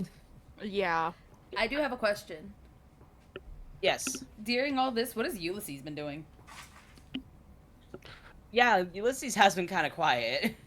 I've been dissociating a little bit. No. Valid. I'm gonna say that Ulysses has been just sort of nursing his bourbon, and now he's actually gonna help keep Edmund from driving. Is what he's doing. Good idea. So So, Edmund, Zelia, and outside. Ulysses are trying to keep you from driving. So you guys go outside to find Edmund, and you see him kind of like focused on his motorcycle. Not sure where he put his keys, but he's just like it kind of looks like he's studying the bike as if he's trying to figure out where all the parts went as he's realizing, I don't remember where I put my keys. As he's just staring at it in the dark. Ulysses puts a hand on his shoulder and is like, why don't you come back inside, Edmund? Dr. Mortain, excuse me. He's just staring at the motorcycle like, something about this motorcycle's missing to him. He's just like, there's something missing about this. As he looks towards Zelia and Ulysses. I will say, Zelia, because you are so good at the sneaking shit, you managed to slip his key out of his pocket so he couldn't drive. Yeah. And you have it currently tucked in your titties. Oh, I was gonna say, Zelia would have pulled it out and then been like, oh, you're looking for these? And then dropped him down her dress. There you go. Edmund watches you do this and you see him squint and he's like, starts patting his freaking pockets like, wait a minute. Like, those were in my back pocket. What the fuck? Yeah, no, Let's you have a pretty nice foot. let's get you some water. No, I just need to throw up. Paulo was refilling the drink. A lot. Who's Paulo? One of the ghosts inside of Mrs. Fisher's bar. Jesus Christ, you have had a lot to drink. Oh, that sounds like fun. Ghost. Are Alright, you but we need to unable throw up. Are you unable to see ghosts even though you have oblivion abilities? Can I see ghosts? If It's you don't have it as a trait, you cannot. No, I haven't delved that deeply into the darkness that affects my clan. I have a question about Ulysses. You can get it later, though. Then are you asking this question in or out of character? Out of character. Hit me. With Ulysses' background, if Ulysses is the Ulysses I think he is, and with how much he's talked about, the murder and the slaughter of the time he spent in the war, does he have any ghosts hanging around him? Any spirits ones that he's killed?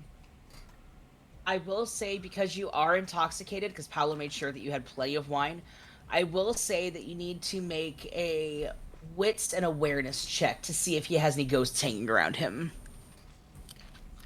Wits for awareness for. So 8. Would they be the people I've killed or the people I've served with? Yes. Yes. Both. I don't know if those people would like hanging out 5 together. successes, How many- 2 are criticals. You do see a couple of ghosts hanging around him. One is a middle-aged, mid-30s man dressed in a Union uniform with, half of his skull missing. Edmund just looks at him, looks at Ulysses and goes, you have quite a few, friends at your back. Possibly friends. Another one of the ghosts is looks like he might be 17 at most, wearing a Union uniform that's a little too big for him. He's on the smaller side, and he looks like a kid who was just handed a gun and told to go fight. And you can see, as you look him over, there's at least 24 bullet holes in his jacket with, ethereal-looking dried blood. He got murked. Your history is quite filled, isn't it? I've been a soldier for a long, long time. It's the thing that I'm best at. It's what I know how to do. And Do you like it's to? not a easy life. It's one that leaves a trail. It's a very clear trail. And he kind of like waves around. He goes, we can talk about more about that later. Throw up. See. Throw up. Let's Are you find gonna a try and storm make yourself drain. throw up? Zelia, help me throw up, please. If you want to make yourself throw up, make a resolve and stamina check. I've never had to have somebody roll to make themselves throw up, so this is interesting. I mean, like, I if he think- wants to throw up, Zelly's gonna, like, look at him and be like, okay, do you want to go to, like, the side of the building? Do you want to go into a bathroom? Edmund goes, perhaps I will call one of my ghouls to come get me and I can go back to my home. No, you should stay here. It's fine. I've been through this with many club kids. So bathroom or side of the building. Or right here. We can do this right here too. This is fine. Is There's a Laurent's car storm nearby? drain right there. Yeah, there's a storm drain about 5 feet away from you guys. No, is Laurent's car nearby? I'm joking. I just wanted to see Guy's face. Ulysses grips his shoulder a little bit tighter and is like, No, come no. on, man. I'm joking. I just wanted to see Kai's face right there, turn to look at the screen like, excuse me? You motherfucker. No, Edmund, Oh, some bullshit today. All right. Edmund just, like, composes himself and he's like, I'm fine. Just no more singing for tonight. That is all. I will... But what about dancing? He's, like, giving a laugh like, you're joking, right? She just kind of has like that smirk on her face of just like, no, I saw. I have been known to dance.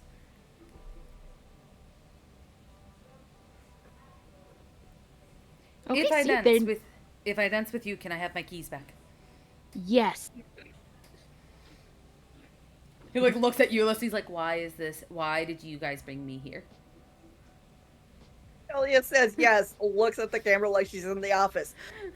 That's what we call, folks, a little white lie. I could lie detector your ass. He's Anyway. back very soon.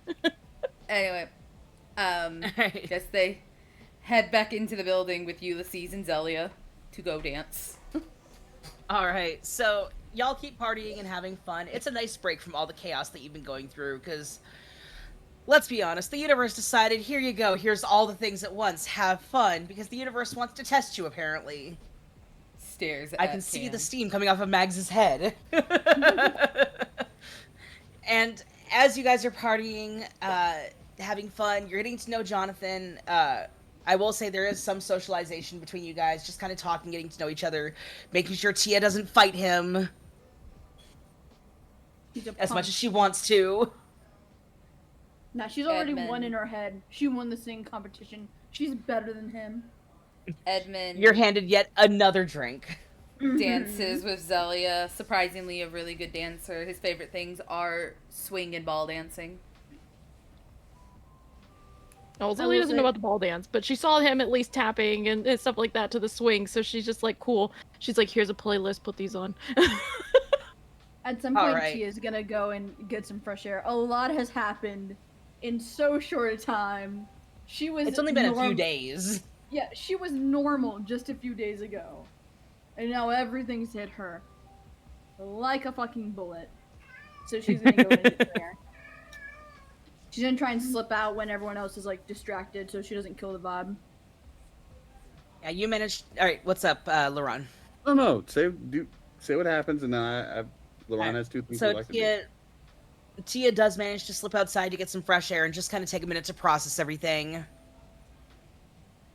Do you text anybody or call anybody, or are you just kind of there vibing to get your head on straight? She texts her mom that, you know, she's fine and that good night and she loves her and her dad. And then she's just kind of like gonna stay there and think about what the prince or baron or whoever said about her having some you know, him and Nine saying that she is like some purpose in all of this. She's like, I don't know any of these people. What the fuck? This hot guy from LA suddenly turned me into a vampire and says that I'm like some super magical girl shit. What's going on? Yeah. Now you're learning how to sword fight. Yeah, and also And a few days ago, you were leading ghost tours. Yeah. Well, and didn't the Baron, the one that was like tied up in Lydia's basement, wasn't he like what did he say to Tia? He said something to Tia. I believe he said something along the lines of, "You're an interesting one. You don't smell like a normal bruja. You must be the missing piece of the puzzle." That's it. I'm just trying to figure out what the fuck that means. Well, hopefully Jonathan can help you figure that out, because even though you want to fight him and everything, you do get a vibe that maybe he does know some stuff. I'll talk to him if I feel like it. Well, you better feel like it, because here he is, walking out of the bar, lighting up a cigarette. Alright, so while that's happening, LaRon, you had your hand up real quick? Why is everyone going outside at the same fucking time? Because legit, like, no bullshit. So I think There's been the moments like those at parties, you know. It's great. It's funny. So I think Laurent's sees that, like, you know, Edmund's had a couple drinks. He's a little bit in it. So rather than going to talk to Edmund initially, he has like a small little note that he's written out. And like on his way out the door, because he wants to have a little smoke break himself and like just breathe in that nice Louisiana. What is it? Late That beautiful summer, right? humidity, grassy air. Yeah. He just get out and feel the air. He doesn't get out like this very too often. So he slips a note into like either next to or into Edmund's pocket. And then Why does everyone keep touching my ass? It's a nice ass. It's a nice ass. Yeah. It's a nice Where's that sleight of like- hand roll, motherfucker? I'm gonna break your wrist. Absolutely. For touching my butt. I will have you roll a. Let's do a dexterity and stealth. I was like, he's sobered up a little bit more this time. He can feel it better. And what is mine? God damn it. Wits and So awareness? dexterity Raising. and what else? Dexterity and stealth. Oh, cool. That's 3 dice. And mine's wits and awareness, or to tell that this man is touching my ass? Yes, wits and awareness. I guess I'll burn a willpower. Why the fuck not? All right, go ahead and burn a willpower. Because I've already like 4 successes, 1 is a Oh, I can't beat that. Even if I like the. Well, we'll see. Let's see what happens. you might get a crit. That's what I'm like. That's the best I can hope for right now. crit. He has 4 in wits. I've got a 4 in 9 awareness. so far.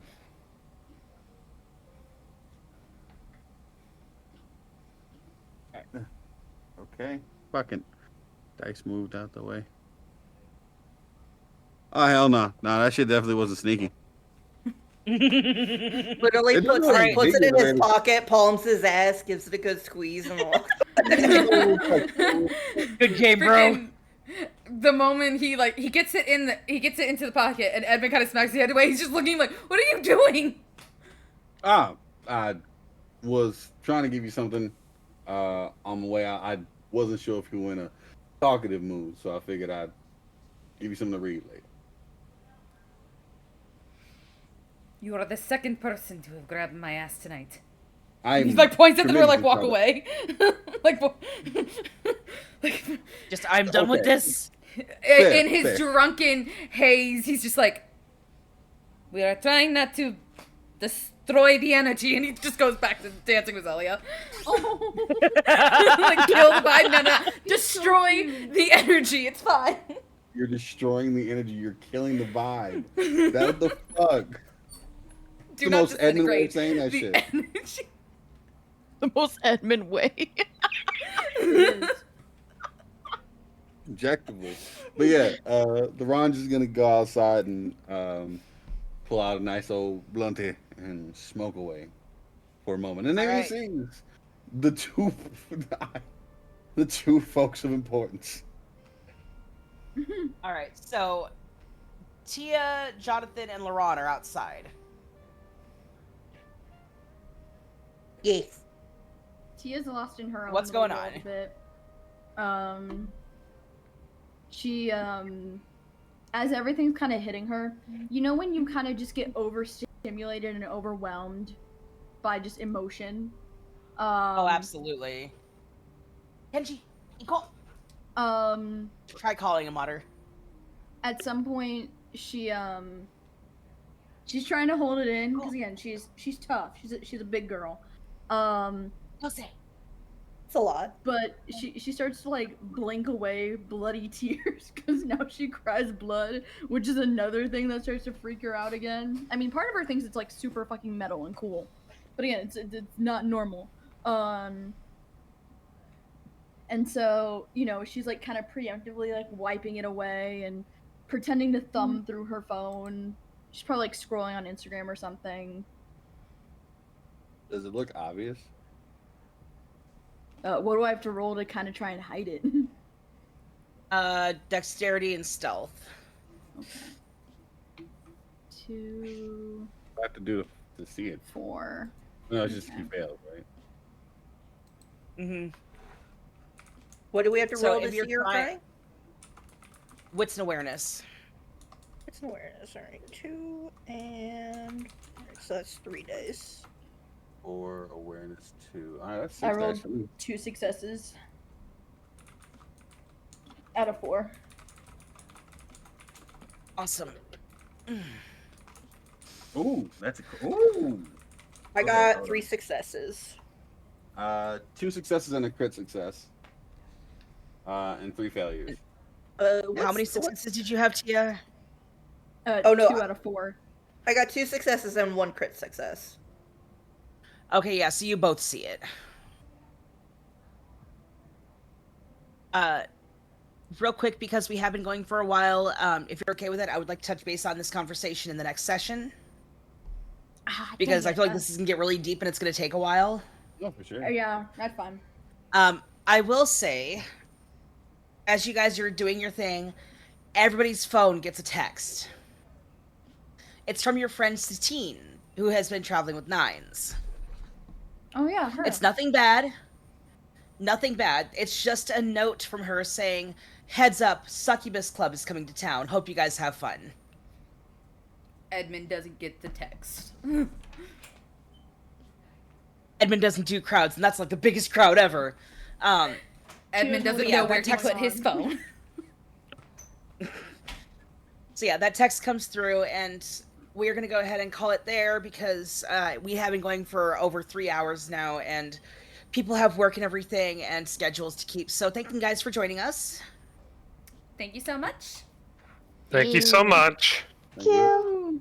Please remember that on Friday we will be having, or supposed to be having, unsure because of school stuff. I believe our DM Sid is out of school at the moment. And we will be having Pathfinder with Q Cosplay up here, possibly. I'll be playing Zena. Okay, so you will be there. I'm there. Be ready to see Yep. the Great Macaron. And then Sunday's campaign, where me and Tia over here will be continuing the Whimsical Travelers of Fate. May I make a quick announcement as well? Sure. Huh? Sure. Okay. So real quick, a lot of the people in this group we're using my Discord to chat through this and everything. A lot of the people in my Discord are going to be helping put together a monthly and or bi-monthly script table read for everybody's entertainment. We'll be doing movies like Jurassic Park, The Mummy, Lord of the Rings, stuff like that. So keep an eye out for that. Part of the reason I bring it up is that, it's a lot of fun, and it gives y'all a chance to practice cool voices for future D&D games and stuff. Yep, so anyone who's interested, who's in the Queerling Corner, Cam, if you want to put a link to your Discord in the Thank chat you while for I reminding get me, us because a I thought I did. Yep. I am smart, I promise. Yep, Q Cosplay is doing his own little thing. I'm trying to help the beginning voice actors get out there, We're going to be a little funny because Vampire, haha, we are going to actually raid a D&D group. And they the channel is called Sunny Hours. I love Sunny Hour. Sorry, I So- found them by accident a while back. No, you're good. Their model is super adorable, and we're gonna go ahead and raid them. I hope you all had fun, and have a good night. Stay safe. Remember to hydrate. And bye. Bye. And don't forget, Phoenix by Bye. Night is next week.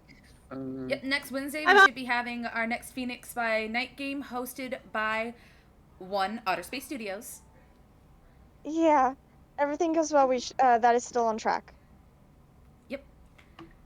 Good night, everyone. Good night. Good night. Oh yes, and thank Enos. you, Bilo, for coming back. You know. Yeah! I'm glad you guys like it. Milo is back. He's so handsome. Wow. Random.